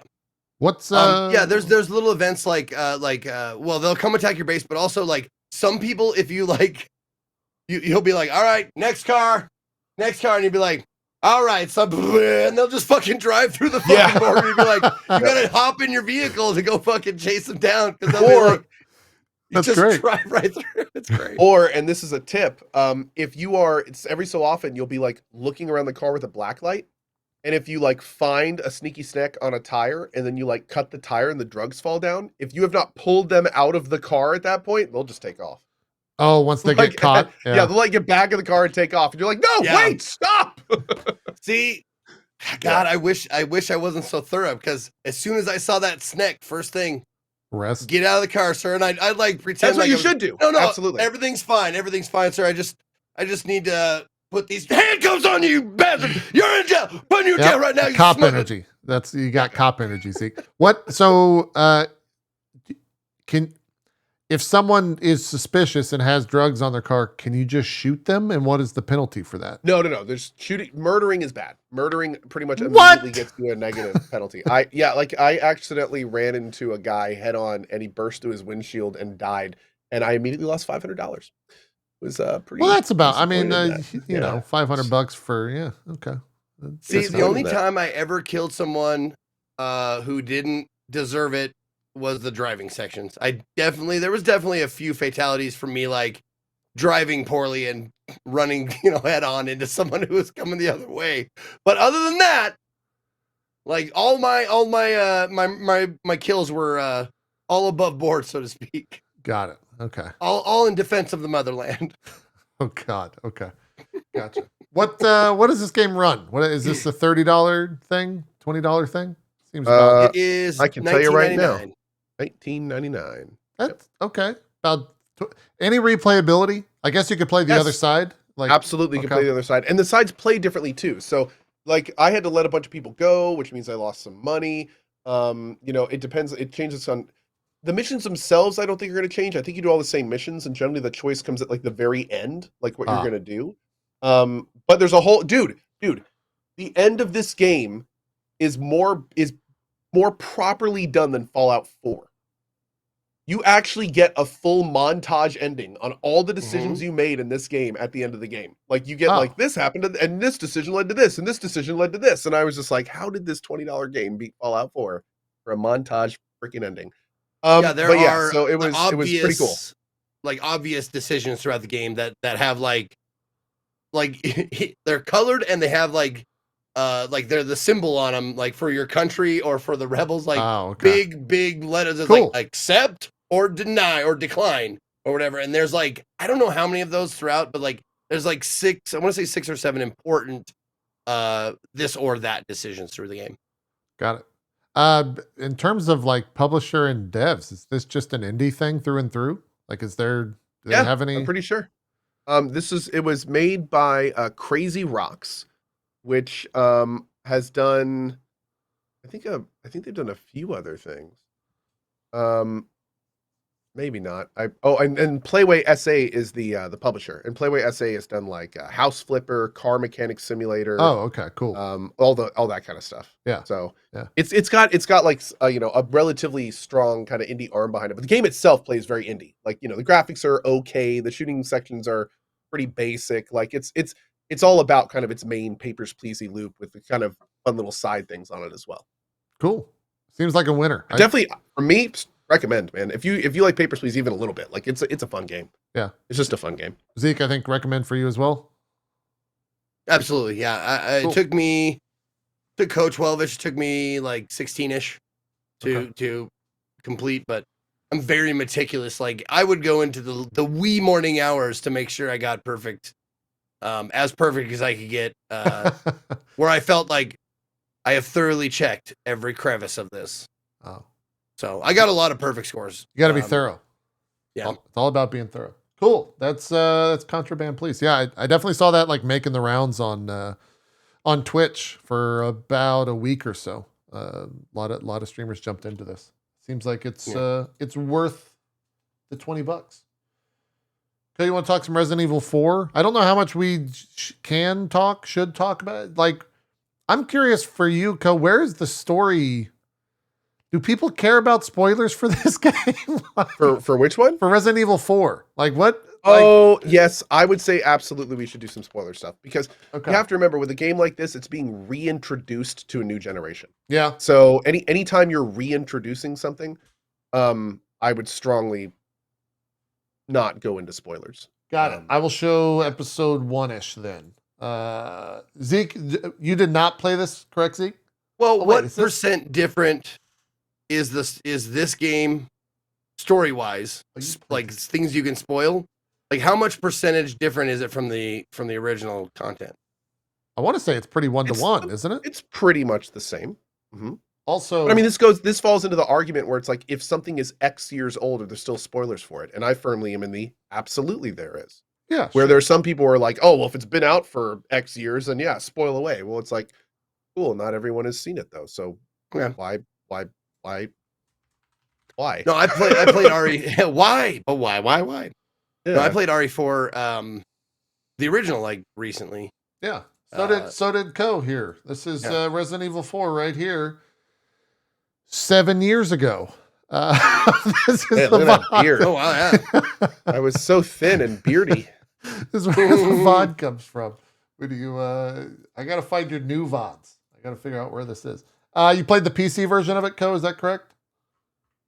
I did, yes. How was it? What did you think? Did you finished it? Did you do one playthrough? I saw a lot of multiple playthroughs for this. I did one big playthrough. Okay. What'd you think? And I perfected every one of those god dang shooting galleries, which was half of my playthrough. Oh, okay. But I thought it was great. I loved it. I thought it was. I had completely forgotten how corny Leon's dialogue was, and that was a breath of fresh air. The shooting mechanics felt good, except when enemies are right in front of your face, but that, kind of is par for the course for that. I didn't really see how they were going to change that anyway. The graphics were good. The levels were fun and big and fun to explore. There was lots of like little side stuff out of the way, which I loved. I mean, it's our RE4 remake is again similar to especially the RE2 remake. It's an example of a great remake, man. It stays very true to the original while improving on it in some great and fun ways. And I had a great time with it. It's an easy recommend for I don't really want to say horror fans. I would say this is more of an adventure game. Yeah, I mean, there's definitely some creepy parts, and there's a little guy jumping out at you here and there. Yeah. But it's a third person adventure game with a lot of shooting. And I think it does that really. I had a good time with it. Yeah, is the non-scary game guy on the show. I played the first 3 hours and jump scares, they exist. They're not that bad. Creepiness factor exists, but it's if you were able to play any of the other Resident Evil remakes, you can get through this one, I feel. Oh, for sure. I wanted to continue playing, I just haven't yet. I haven't gone back to it. I got through the first chapter and met the merchants, so barely anything is really, but enjoyed the opening of the game. Yeah. I like chat saying this, and I agree. It's not really scary; it's thrilling. Yeah, there's thrilling aspects of it for sure. That's a great way to say it. I want to give another moment just to say how gorgeous this game is. I was shocked at how gorgeous looking. Full 4K, 120 FPS, with everything maxed out. It is just a gorgeous looking game. I was very, very surprised that it looks as good as it does. And it doesn't have that like. I feel like Resident Evil games have that like weird Resident Evil aspect to the violence and stuff. This just looks like everything looks great. It's animated. I thought it was awesome for the 2-ish hours I played. What is a full run through of this game? About 12 hours, 15 hours? Now granted, again, I probably spent like 5-ish hours doing those damn things. Oh, the shooting galleries? My Resident Evil 4 clocked it at 26 hours. Wow. Okay. What do you get for doing the shooting galleries? Just more money? You get those little rewards for a completely RNG related event that gives you small passive bonuses. It's not worth it at all. You just really felt like doing it? I set a mission and I've decided to do it. I mean, some of those shooting gallery things are like you have to literally get them perfect, and in some cases your weapon is like an SMG or a shotgun, so you're dealing with basically RNG spread, and there's a few of them that are pretty difficult. Yeah, okay. Yeah, a little bit of a thing. Got it. You playing keyboard and mouse? Playing keyboard and mouse. Yep, and it played great. Again, the only issue I had is there are a few enemies that literally like charge you or run up on you, and it became a little frustrating because the right click zooms in a lot. So like if an enemy's like right in front of your face and moving around, and then you zoom in to shoot, then you're it was like trying to wrestle with really low FOV. It was a little frustrating. But I mean, if a good marksman would have killed him before they got close to you, right? So I can only give that so much negativity there. Sure. Yeah. I started controller and after getting into the first fight and missing like, I don't know, 7 or 8 bullets, I was like, let's not miss because of the controller. Where's my goddamn mouse? I need to shoot this guy in the head. And so I swapped to that as well. But the controller felt fine. It wasn't I was just bad at it, is essentially what it was. It wasn't that it was a bad controller game. I was just bad. So I swapped to keyboard and mouse. I think that Zeke, you're going to eventually play it. Like you said, you're waiting for it to die in people's minds, is how you put it. Yeah. I kind of wish I wouldn't have said it like that now. Now that you say it, it sounds very morbid. Yeah, but I get it. I understand it. Well, not only that, but I think I played the RE4 like original version like last year. So like, oh, it's pretty fresh. Yeah, still pretty fresh in my memory. Like I still remember like grabbing an egg and seeing like throwing an egg at the chainsaw guy to see if it would do anything, and it did not. It did not do anything. It did not. So yeah, I'll wait a bit before we fire that up again. Got it. Yeah, I'm curious for you, Ko. Like when people talk about this game from a review perspective or a critic perspective, they're saying it's like one of the best games of all time. Like some of the takes I've seen on this are phenomenal. Does it rank up there for you, or is it just not your style of game to rank that highly? I think this game on its own is a very, very good game. I think that there's a lot of people that loved the original. And if you take the fact that you loved the original and then are given a very, very good, even better version of it, I think you're going to call that one of the best games of all time. I think that's natural, and I think that makes sense. Sure. I thought the original was a good, solid game. It was not my favorite Resident Evil. I felt that it took the Resident Evil franchise in kind of a more action-y direction, which, it was a choice. I thought it was cool, but at the same time, I really loved that kind of like slower, dilapidated feeling of the previous ones, where you were kind of like constantly feeling like you were struggling, where these feel a little bit more adventure-y and a little bit less kind of desolate, despair-y. And I felt the early ones, that was a really kind of cool thing about those. So I think in a lot of minds, I think for a lot of people, this is going to be one of the best games of all time, especially if you played the original and tons of people think RE4 was like the Resident Evil game back in the day. That was their favorite. Well, yeah. So to then play this, it's kind of like, okay, well, that's I totally understand it. Is it my best game of all time? No, I actually like the Dead Space remake more. But that's also probably because I like Dead Space 1 a little bit more than Resident Evil 4 originally. I like the original Dead Space more than the original. They're both great games, but I mean, they're both great examples of taking really good source material and turning them into a current day upgrade. Like they didn't just make them a little better. Like they, in some cases, like added things in, or did things that made the good experience even better. So this is the year of remakes in a lot of ways, and it's shaping up to be pretty great. Yeah. So we'll see how it goes. You jogged my. Did you? I think I ordered this because of you. Did you end up getting your helmet? Oh yeah, it's somewhere around here. I do. I have my Dead Space helmet. This showed up on Monday, and I was like, "Did I fuck?" Yeah, I think we talked about that on Drop Frames, and we all went and ordered one. I went. Is it good? Hey, it looks pretty good. It lights up. Yeah, it looks pretty cool, good. man. It's pretty cool. I don't know if I want to sacrifice one of my helmets up there, but I might. That's the thing. I got to figure out what helmet I take off. Yeah, we'll see. So we'll see. I've only got 6 slots on my helmet display. Yeah. I can't believe I bought that stupid fucking helmet though. What were you gonna say, Zeke? Nice helmet. I was wondering what level of Isaac that helmet is. Like, because the helmet changes when you level up the suit, right? I think it's the basic one. The like first level. They get pretty freaking armored and have like little fins and stuff later on. They get pretty techy. Yeah. I think it's super base level Isaac Zeke. Okay. So now I guess the next question is, at least for me, Capcom's doing remakes.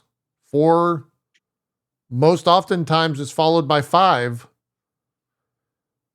5 sucks. So a lot of Resident Evil 5 is bad. We had this conversation, and here's the thing: if they can take Resident Evil 5 and like don't get me wrong, it's going to be putting lipstick on a pig, but I mean, there's some really nice lipstick these days. Yeah.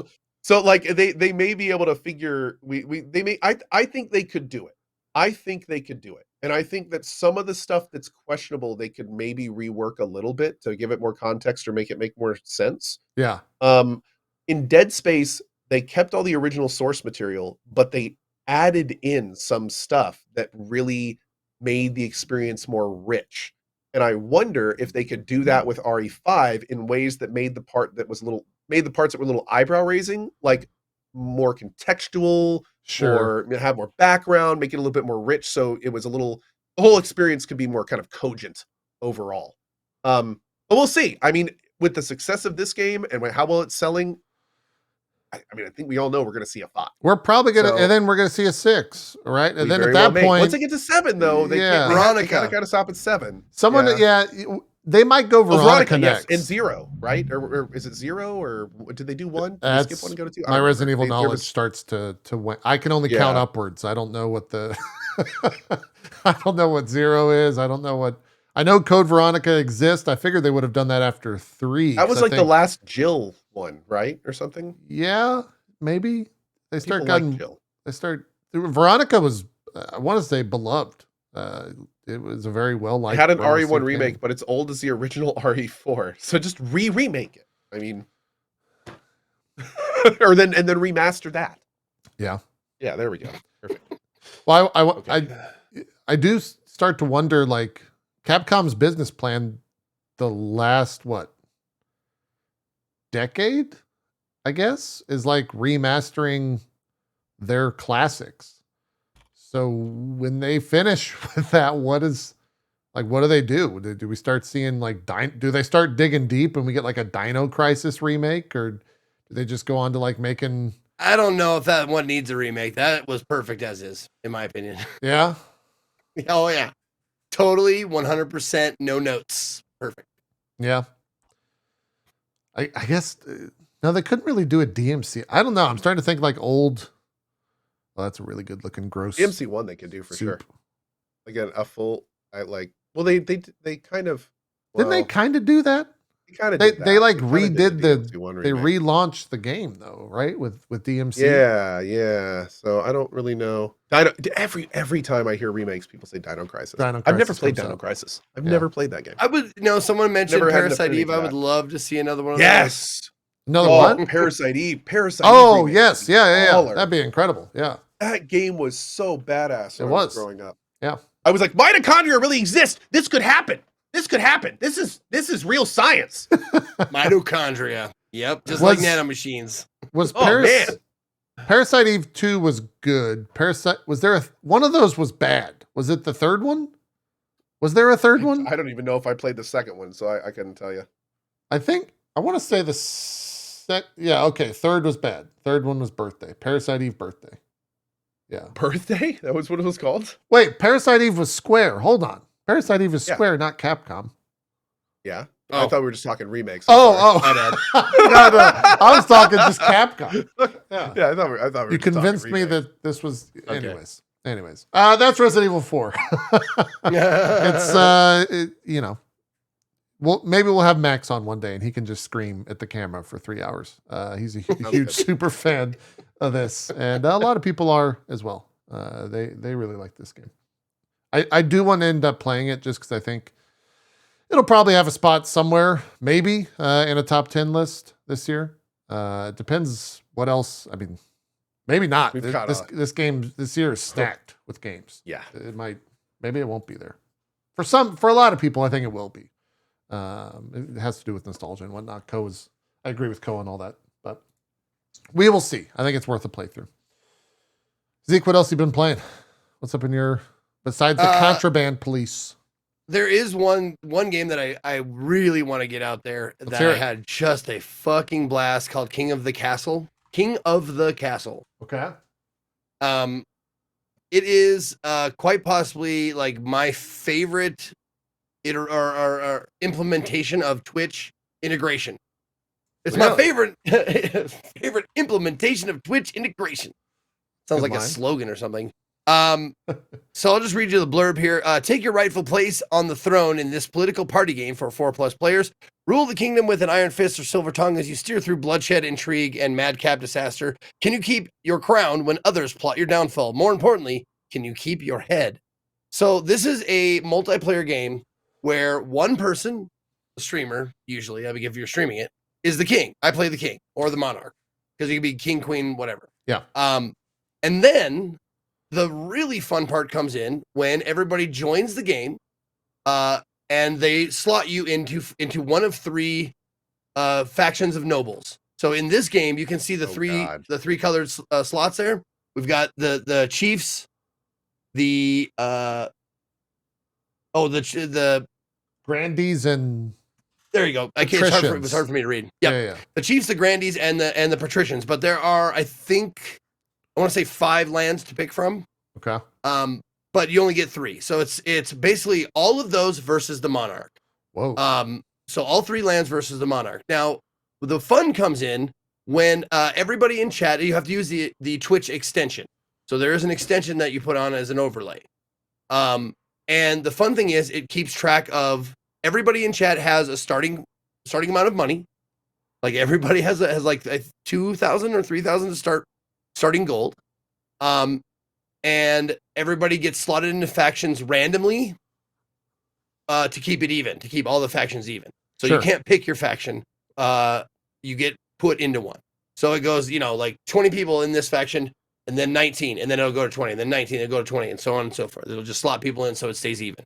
And in my chat, I encouraged people to change their name color, like to match the house they're in.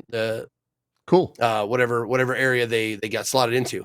Now, what happens is how do each, like, one of them win? Well, the monarch has ambition, and if you attain that ambition after, they call them seasons, but they're turn. After your turn, they give you like what you need to do to accomplish your ambition as a monarch. You have to marry, have an heir, or like these things help. Marrying somebody, having an heir, a child, to carry out your name. And then I picked things that were like become a living god or a living saint or whatever. So you see the stats on the left-hand side: trade, farming, military, faith, defiance. My goal was to up the faith of all the nobles as much as possible. But what the nobles get are schemes, and that's how they win. So the chiefs have, like, their scheme is to make their trade higher than everybody else's, or make their defiance lower than everybody else's, and they vote. See this right there? This is their vote for their scheme. The chief's scheme is they want to either lower stability, raise authority, or lower all faith. So they pick one that, judging by their stats, would be the easiest to obtain, and they vote, and only the chiefs can vote on this. So they pick their schemes, and you see people in chat going, "Chief, we gotta vote B," and everybody's like, "Ah, vote A, it's gonna be easier." You know, like it's great to see them like go back and forth in chat, discussing what they should vote for. So they have chosen lower all faiths, meaning the lower the faith goes, they have like a goal. You'll see it after it. I continue the vote or whatever. Right. So voting is closed. And the goal is, after this little blurb. Oh, there's like story focused parts. Yeah. Okay. To advance their scheme, the chiefs must lower a combined total of all regions' faith to 12 or less in 4 seasons. So 12 or less in 4 seasons. So you take up all 3 of those faith scores across the nobles, and they have it. They're at 12. Yeah. But if they go higher, they won't complete their scheme. And if they go lower, they will. But they have 4 turns, 4 seasons, basically, to do it. And everybody has a scheme. And once you complete 3 schemes as a noble, you can take over. Now, the king can lose.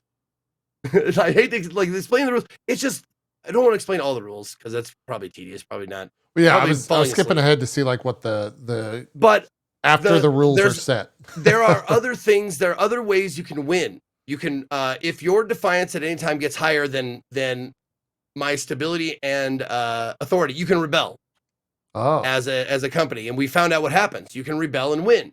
There are win conditions where you, as you know, your nobles vote on how best to defeat the king.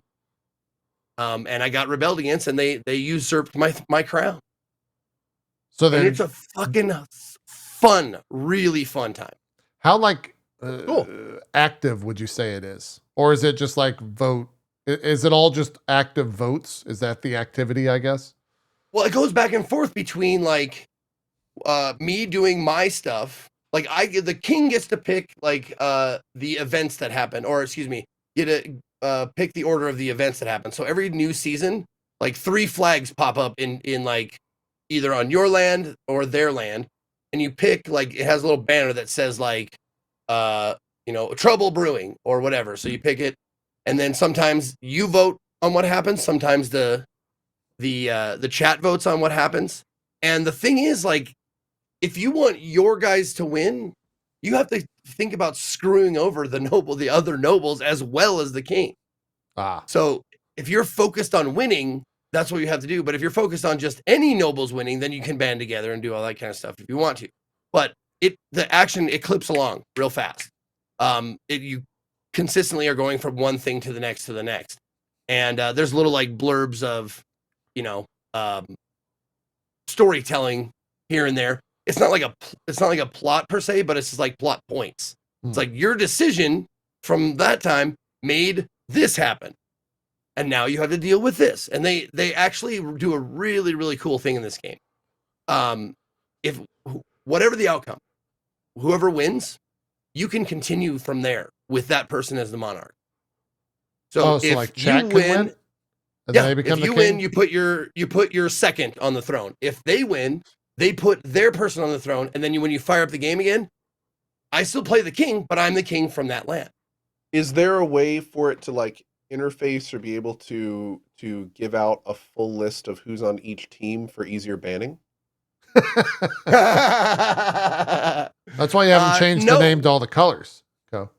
They just ban the colors. I mean, yes, I think you can look at all of them. It's good. But with a chat of hundreds or thousands, like it'd be tough to go through all of them, I'd imagine. Yeah.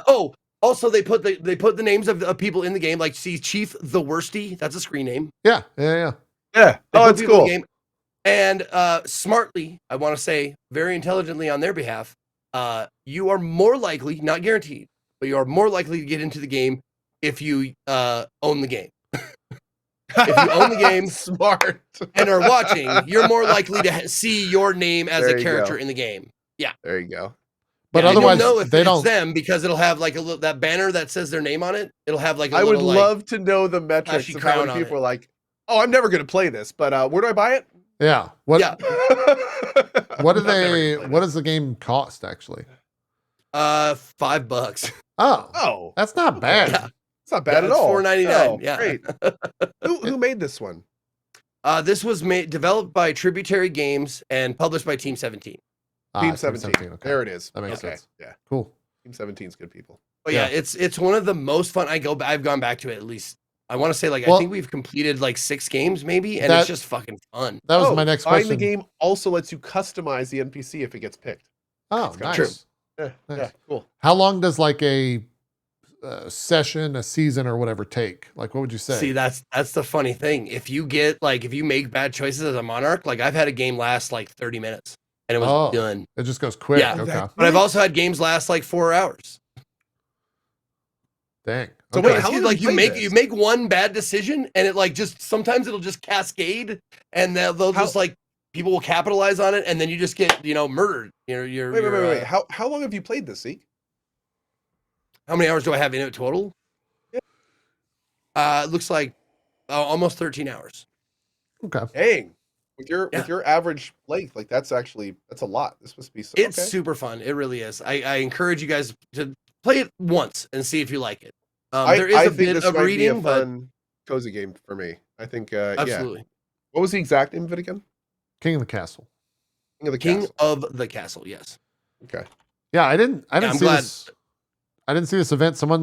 Not someone. Dark Arrows, my mod, said they budgeted an event for streamers where they flew people stripping out to a castle to play it.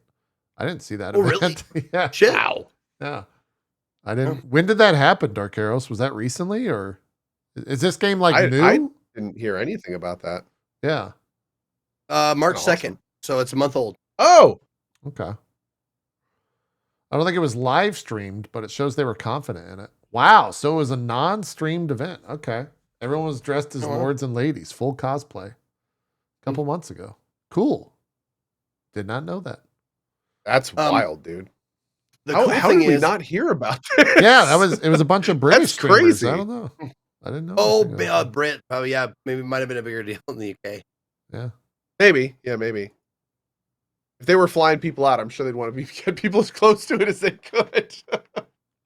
One of the cool mechanics I forgot to bring up is if you how I'm going to do it for the future is if I win, we'll continue that story, and if one of the barons win, then we'll play a new game because you can continue as long as you want. But a couple of things that happen when you finish a game and you continue from there. They keep all their stats, the nobles keep all their stats. So if they upped their stats or lowered their stats, they can be stacked for the next game or have, benefits for the next game. So it's fun to see if the monarch wins the first game, they keep their stats so they have a bonus to beat me the next game. So it's becomes harder for me to win and easier for them to win as it goes on. But eventually it seems like we had a team with maxed out stats, almost all of their stats were completely maxed out. And it was just at that point, yeah. They're the clear favorites to win. So let's roll it back. Let's move forward. I will say one of the other cool things is if you go on for the next game, you complete a game, I put my heir on the throne, whatever. Anybody who rejoins under the same faction with the same gold they left with. So from one game to the next. Now that you've explained it a bit, can you say your initial what was your initial advice? If you win, then you do a new game. If the king wins, the streamer, if the monarch wins, then you can go continue the game from your heir. And if you lose, if you lose, then you do a new game?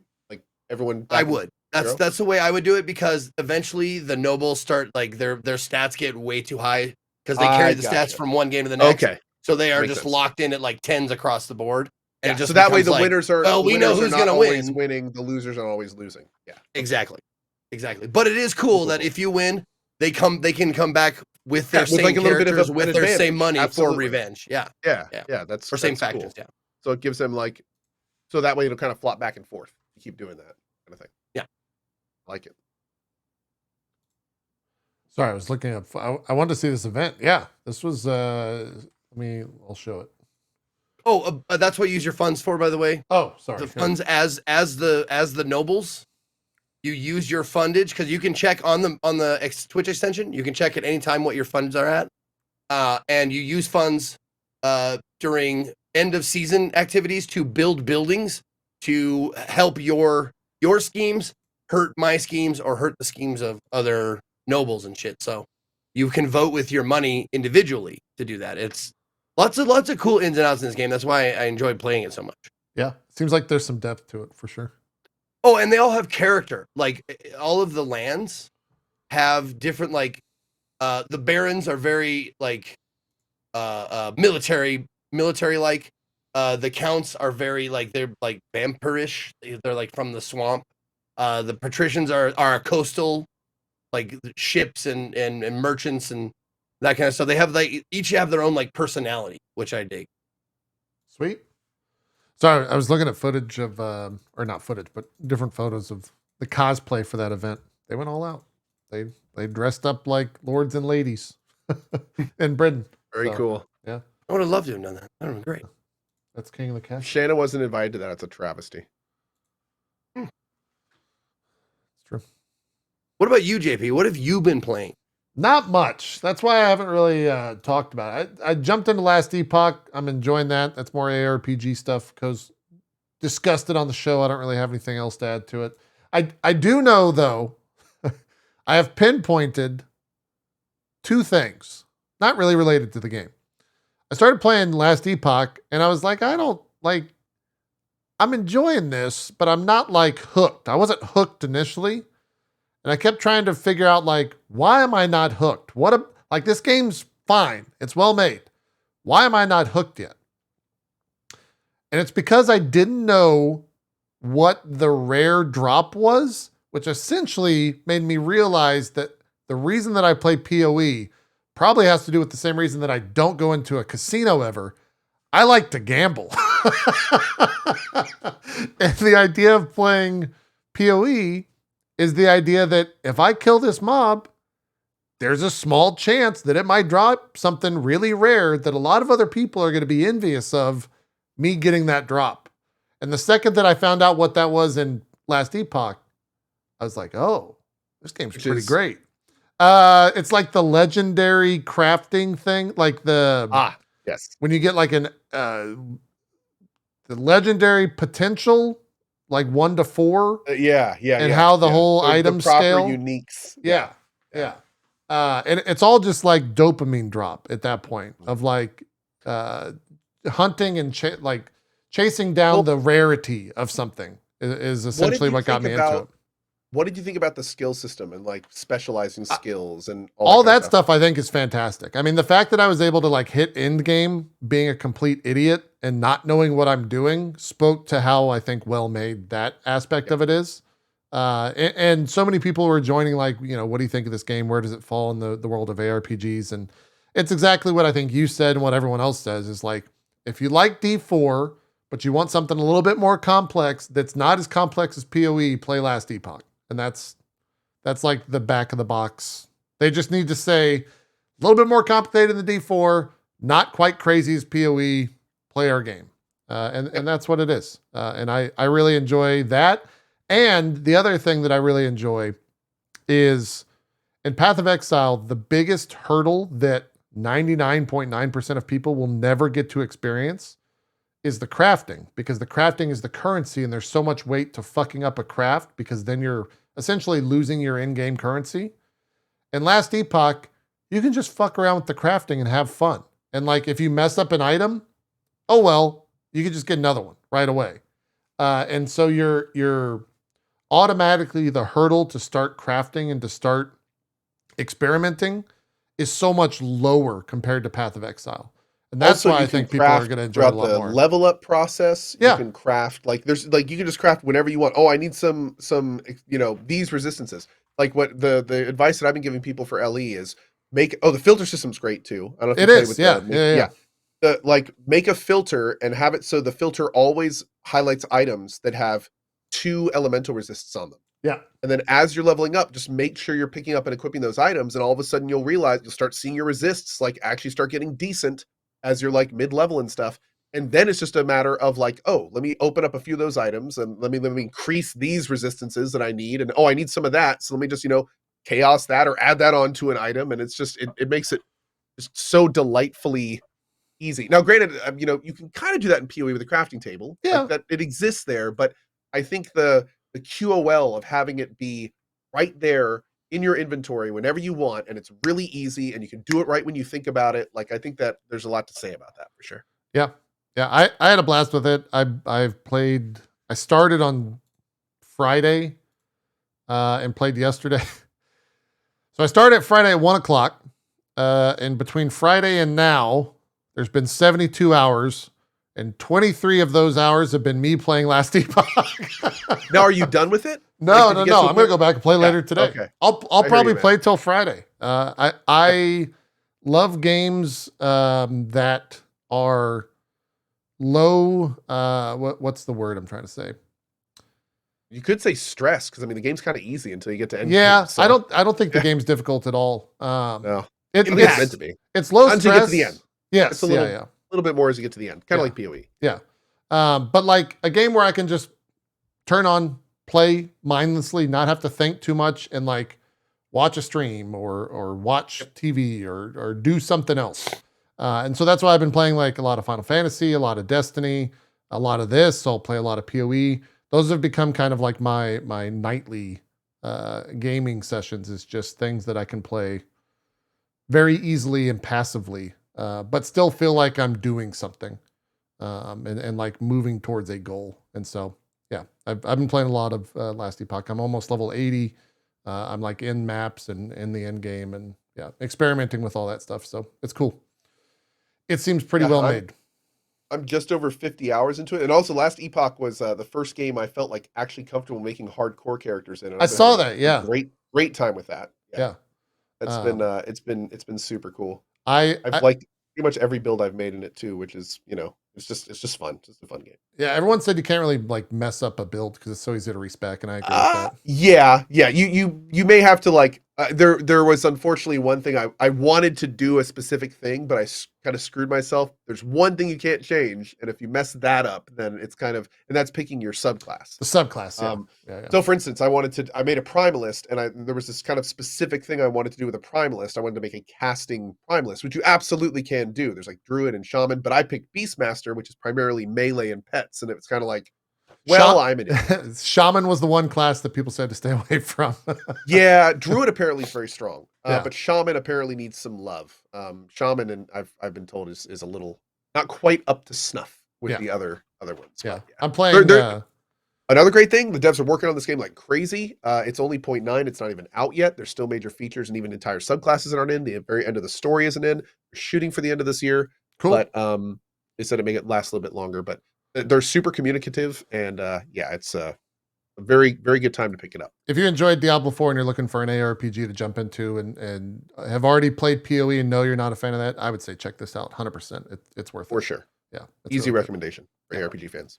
Absolutely. And it's like what, $30? Like it's not even a full price game. Oh yeah. It's currently it's $34.99 right now, and I think they've said it's not going to go on sale until it's released or something along those lines. Okay, cool. So you don't need to like wait for a sale or something like that. So it's $35. Having a blast with that. And then like apart from that, Destiny 2 raid, I did that on stream. That was almost 3 weeks ago. I played some Last Spell. That was fine. I wasn't super grabbed by it. A lot of D4 beta. And then I took that weekend to travel, Zeke. So apart from that, not much. So I caught some fish though. I did. I caught a lot of fish. Yeah. That was a fantastic day. Had a lot of fun with that. A worthwhile trip for sure. Played Sons of the Forest. I keep forgetting that how old that Last Epoch game is.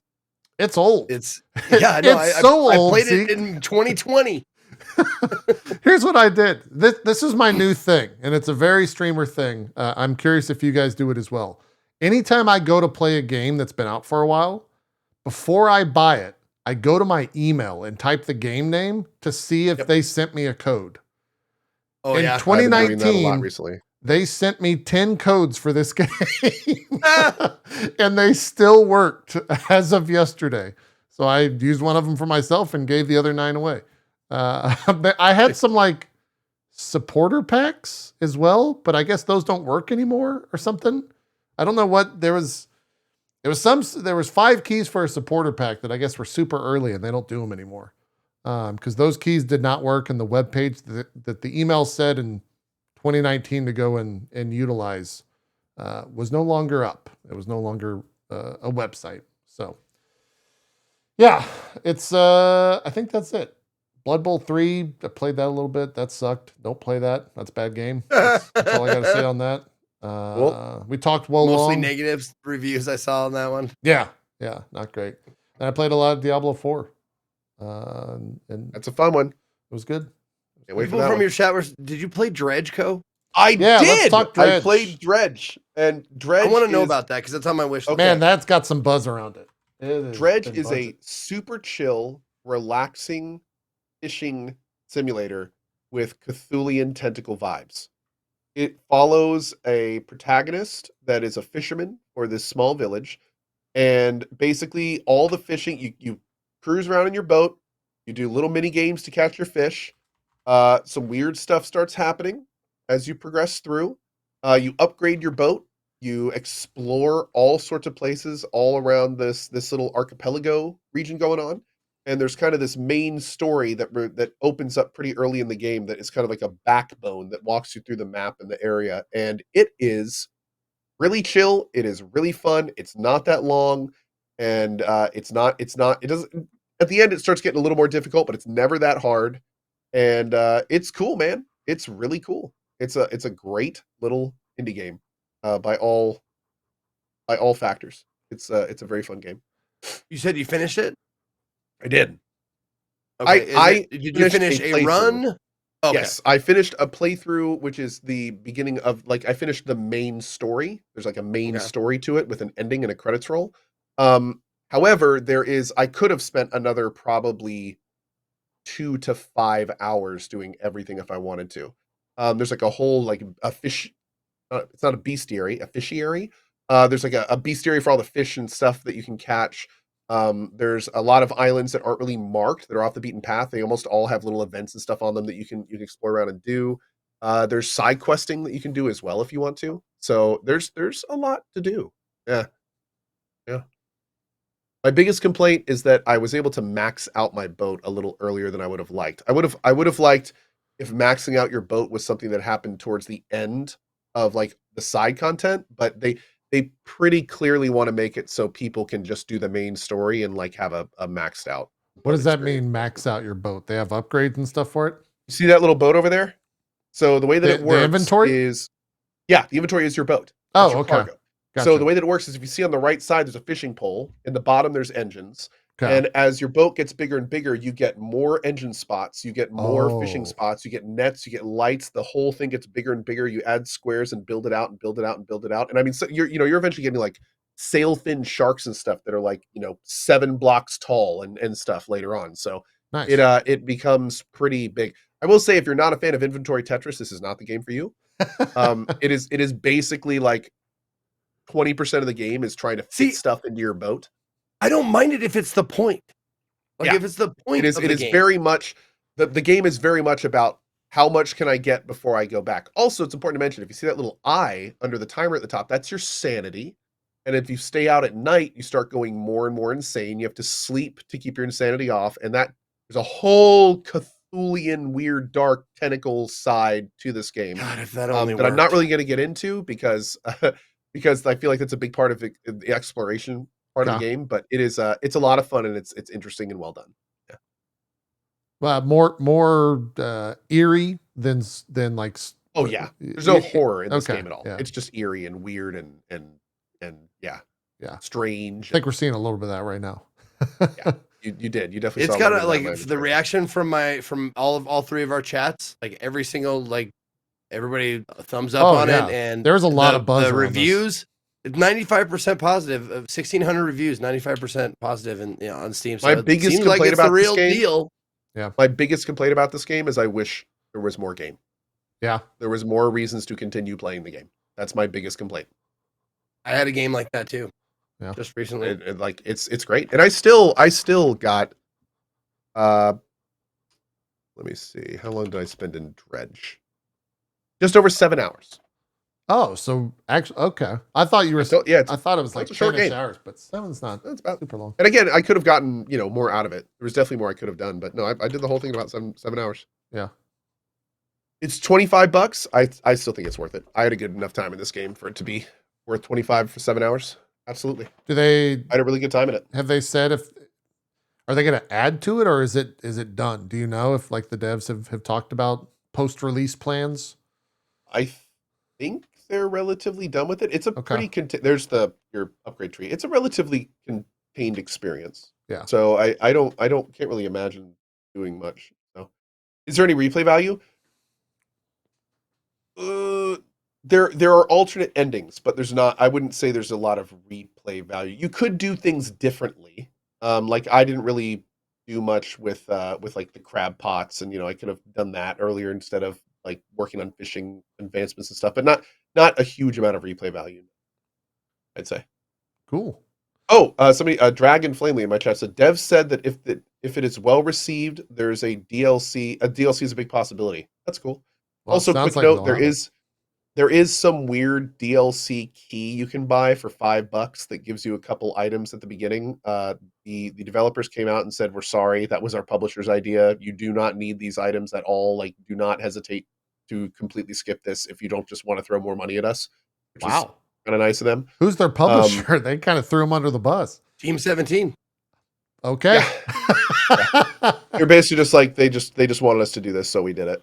So sure. And publisher's going to publish, so whatever. Yeah, I get it. But they did make it clear. They showed the 2 items that are in it. It basically gives you like a little key to a warehouse, and as somebody who did not get those items, you can completely skip that if you want to. It's of zero consequence. It's not a big deal.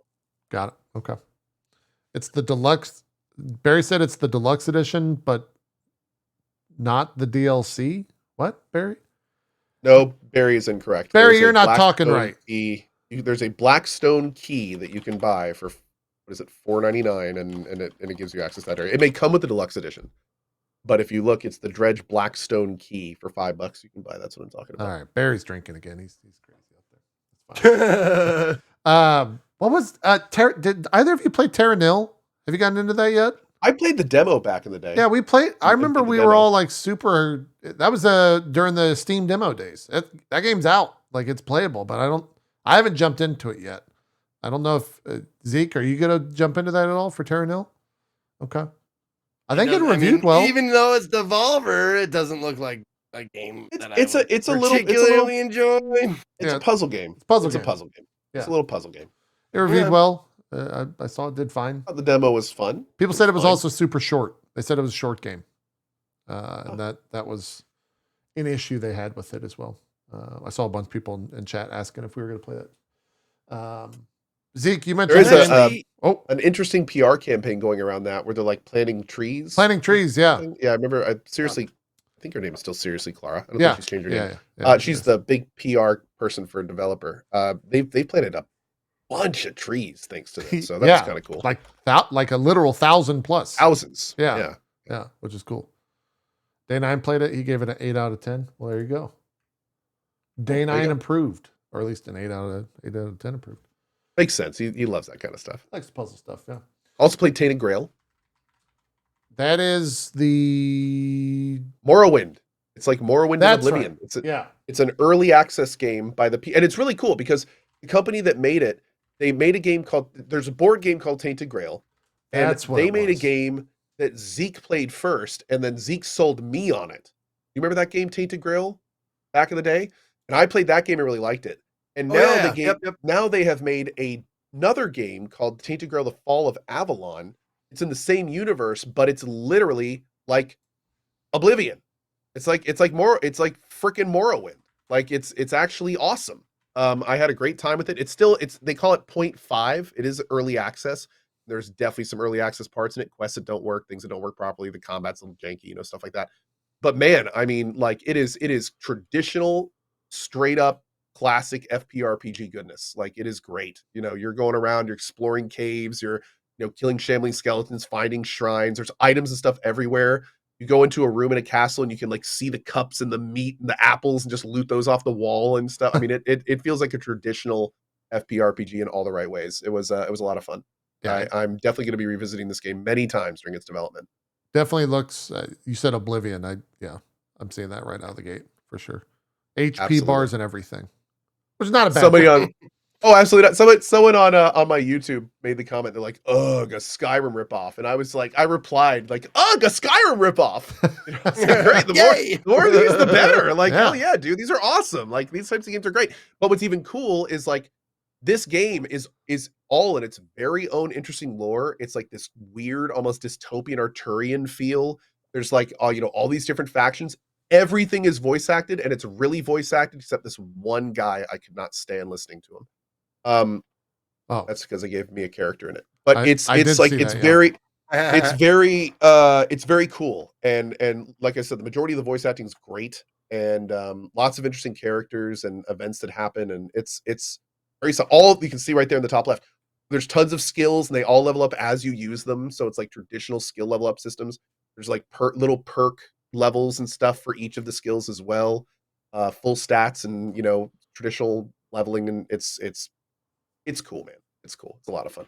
You keep preferring FPRP. Is that what that's what we decided to call it? An FPRPG? Yeah, well, that's that we had a discussion about this, like what to call them, and we didn't want to call them like Bethesda likes. You know, Bethesda didn't come up with those. I mean, they've been around. It's not an immersive sim. That has a different connotation too.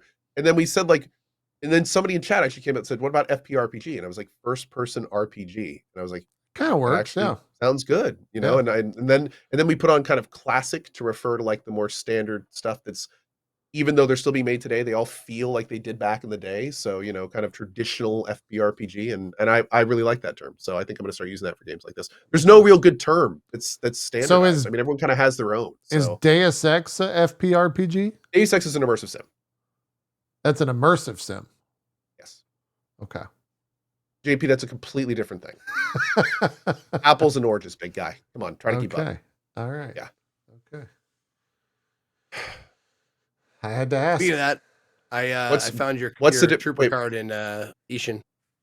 Thank you. That's the best looking picture I'm ever going to have of me. So I hope you liked it. I still want to talk about what tactical anal is, though. Like I said on the tweet, you'll find out one day, Z. Okay. You'll find out one day. Somebody said, "What's the difference between an immersive sim and an FPRPG?" I mean, obvious. I'm not even going to get into that. It's so obvious. I don't know what's happening anymore. Friend of the show, Julia, wants to know about Crab Champions. Anyone played Crab Champions? I saw that. Yes. This was a game that was, I think it was showed as a joke like a long time ago. And did it like release or something on April 1st? She was like, I bought April 1st release. Yeah. I was playing it. Oh my God, dude. This thing, it's like, I think, is it a BR or something? I don't know, but it's like weird. Is it crab thing? I've heard it's actually hilarious and fun. Yeah, she was talking about it in chat. Oh, funny enough, this isn't the one I was thinking of. I think there's another crab where you use like big weapons and it's like super floaty. Yeah, I got it confused too right away. Oh. Yeah. You're thinking of Fight Crab. Fight Crab. So are you telling me there's now a genre of crab games? I guess, yeah. This is Crab Champions. Oh my Lord, dude. I don't even know what's going on. It looks wild. She said it's fun. Looks actually pretty great. This looks actually fun. Is it multiplayer or is it single player? I don't know. Okay. You can't like fake the numbers of reviews on Steam, right? I mean, there's bots, but not generally. No. You can blow them up and stuff, right? Sure. But this has almost 1,100 reviews on Steam. 98% positive reviews. Oh my God. How much is this thing? Out of 1,000 reviews, it's like 1,100. Yeah. Crazy. Crab Champions popping off. Third-person shooter with roguelike elements. Wow, look at that. It's co-op multiplayer if you want, or solo roguelike. Then you unlock more weapons. Well, it's on my fucking wish list now. There you go. There you go. And then the other one, which I've actually seen a lot of people, not just Julia, Sunhaven. It's like Stardew Valley, but it's anime. Like Stardew Valley plus Japan. Yeah.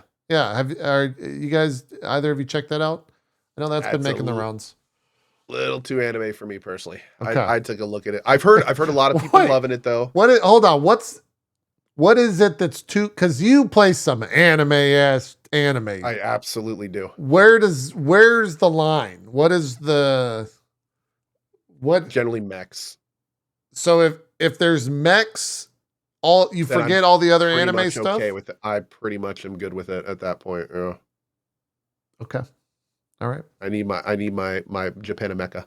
Yeah. I think maybe. Oh, this one is like super. This one's like super anime. It's the real designation for me is the exact same designation I have for shows, anime shows, where it's like there's clearly anime that's designed to be like super cutesy and bubbly, and like high schooly and for a younger audience, and then there's clearly anime that's like Cowboy Bebop and Trigun and Ergo Proxy and Ghost in the Shell Standalone Complex. Like there's different types, and this one definitely seems to be angled towards the cutesy style of like chibi anime. This is adorable kind of stuff. Okay. And that's not really what I enjoy about anime. That's not what I watch it. So yeah, Berserk is a good example of stuff that I like. Blood Orphans, that kind of stuff. So I took a good look at some of it, and here's the thing. No, just seeing JP's face when you said Blood Orphan. He was Look, like, I don't watch that anime shit. I don't know what you're just saying. It's a Gundam. It's a Gundam. Silly. I don't. Why would you watch that? It's pointless. Why would you watch it's a that? Gundam. It's dumb. Don't watch. But anyway, so like this, I looked at this one. It looks. There we go. It looks like a very good Stardew Valley like, I guess you'd call it. It's got all the components of a game that if you like Stardew Valley, you'd probably like this game. And if you're into that anime, it looks like it's the total package. I've had lots of people recommend it to me. I took a really hard look at it. I watched some streams of it, and there was just not really my speed. Okay. But it looks great. I mean, if you're into that stuff, it looks great. Absolutely. Yeah, it looks fantastic. People ranting and raving about it for sure. Absolutely. Yeah. Zeke, any other things you want to mention before we wrap the show? We're at our 3-hour limit. There was just one game real quick that you guys were talking about. It reminded me of it. A great game, but God, just want more content. It's a game called Storyteller, all one word.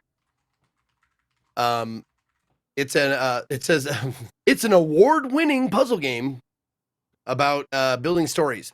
Start with the tile, settings, and characters. Create a story that fits the story's description. Oh, I saw a trailer for this. Play with stories of love, intrigue, crime, monsters, betrayal, and more. Now, absolutely correct. This game it really gave me, if you guys remember or have played Baba Is You. Yep. Oh yeah. Okay. It gave me that kind of vibe because it's like, okay, what you need to do is Edgar murders his wife, and you have to set up, like Edgar Allan Poe is like a character in the game or whatever. He looks like him. They don't out him as saying he's Edgar Allan Poe, but he looks just like him. Anyway, so there's like which becomes the mirror's favorite is like you get the plot line, and then you have to set up the tiles in a fashion that makes the plot line true. Kind of like Baba Is You. Like if you put like, Baba is rock, and then Baba becomes a rock. Right. It's kind of like that. So you put like, a wedding scene and then like a funeral scene. So that means like, so the Baron captured the queen. The Baron gets amnesia. Baron forgets he captured the queen and releases her. Baron gets killed by queen because execution. And so you have to make that story in 6 frames. It's a logic puzzle. Yeah. Exactly. It's a logic puzzle. And it was really, really fun. But then it was over because it was less than 4 hours. So it was 3.7 hours is what it said I had. And I completed all of the stories with all of the caveats. So you do the execution and then you see like of the queen, of the Baron. Yeah. Like those are the things that like extra things that you can do.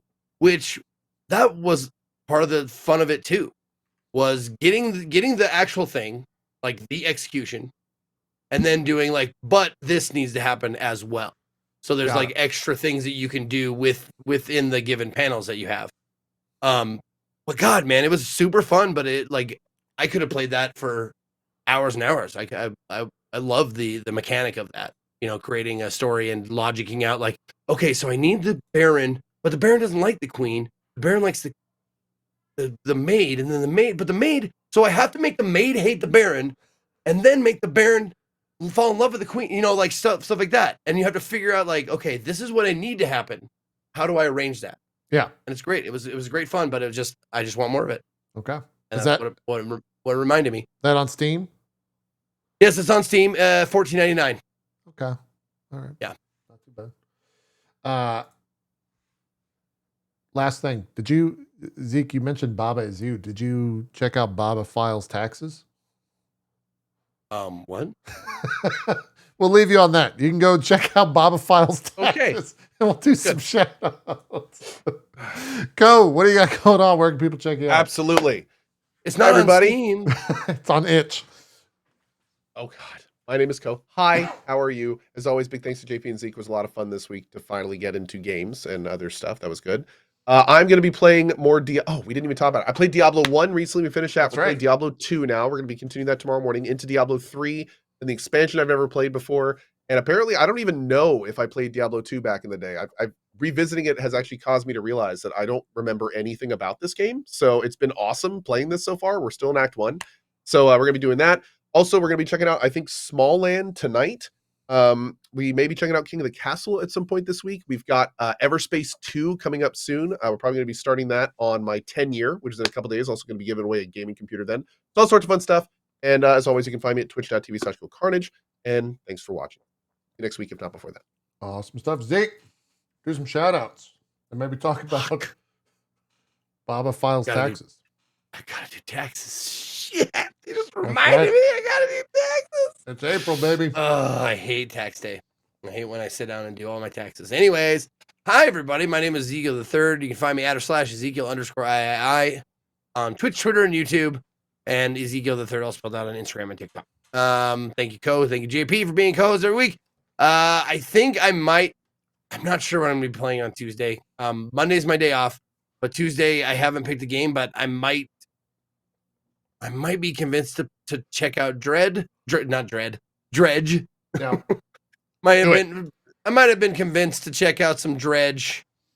But we'll see. We'll see what happens. But yeah, I stream every day at 10 a.m. Pacific. If you want to find me on Twitter, that's where I will tweet out my announcements of when I'm going live and all that kind of shit. But usually it's 10 a.m. So thanks for watching. See you next time. Awesome stuff. Next week, PoE weekend. I don't know if I'll find a guest. We'll see. I have Tuesday off now, so we might figure out a guest and see what happens. But we'll be back. I think everyone's here next Sunday, right? We're all good? Should be. Isn't there travel or something coming up for one of you? Maybe I made that up. I don't think so. Okay. Maybe I just reminded you. I don't know. We'll let you guys know. You can follow us on Twitter, twitter.com/dropframes. You think we're still going to be verified next week? You will. I mean, Ko paid for it. We can all make fun of Ko for paying for Oh, no, I think it expired. I think it actually expired today. Yeah, I had to buy it for a month. And you did a month. I bought it of the beginning of March just so I could put up that video. And I immediately canceled it. Okay. It was like, we get it for a month anyway. Next week, we're just going to make fun of Twitch people that bought for 3 hours. That's the show. That's what we're going to do. If they get done unchecking us one by one. I know, right? Yeah. They've only got 15,000 people to manually undo. If they can even get the system working. I mean, we'll have to see. I'm excited for it. Anyways, thank you so much for watching. We'll get the VOD up over at youtube.com/itmeJP a little bit later today once it gets edited and rendered and all that stuff. For now, though, we're out of here. Have a good rest of your day. Bye-bye.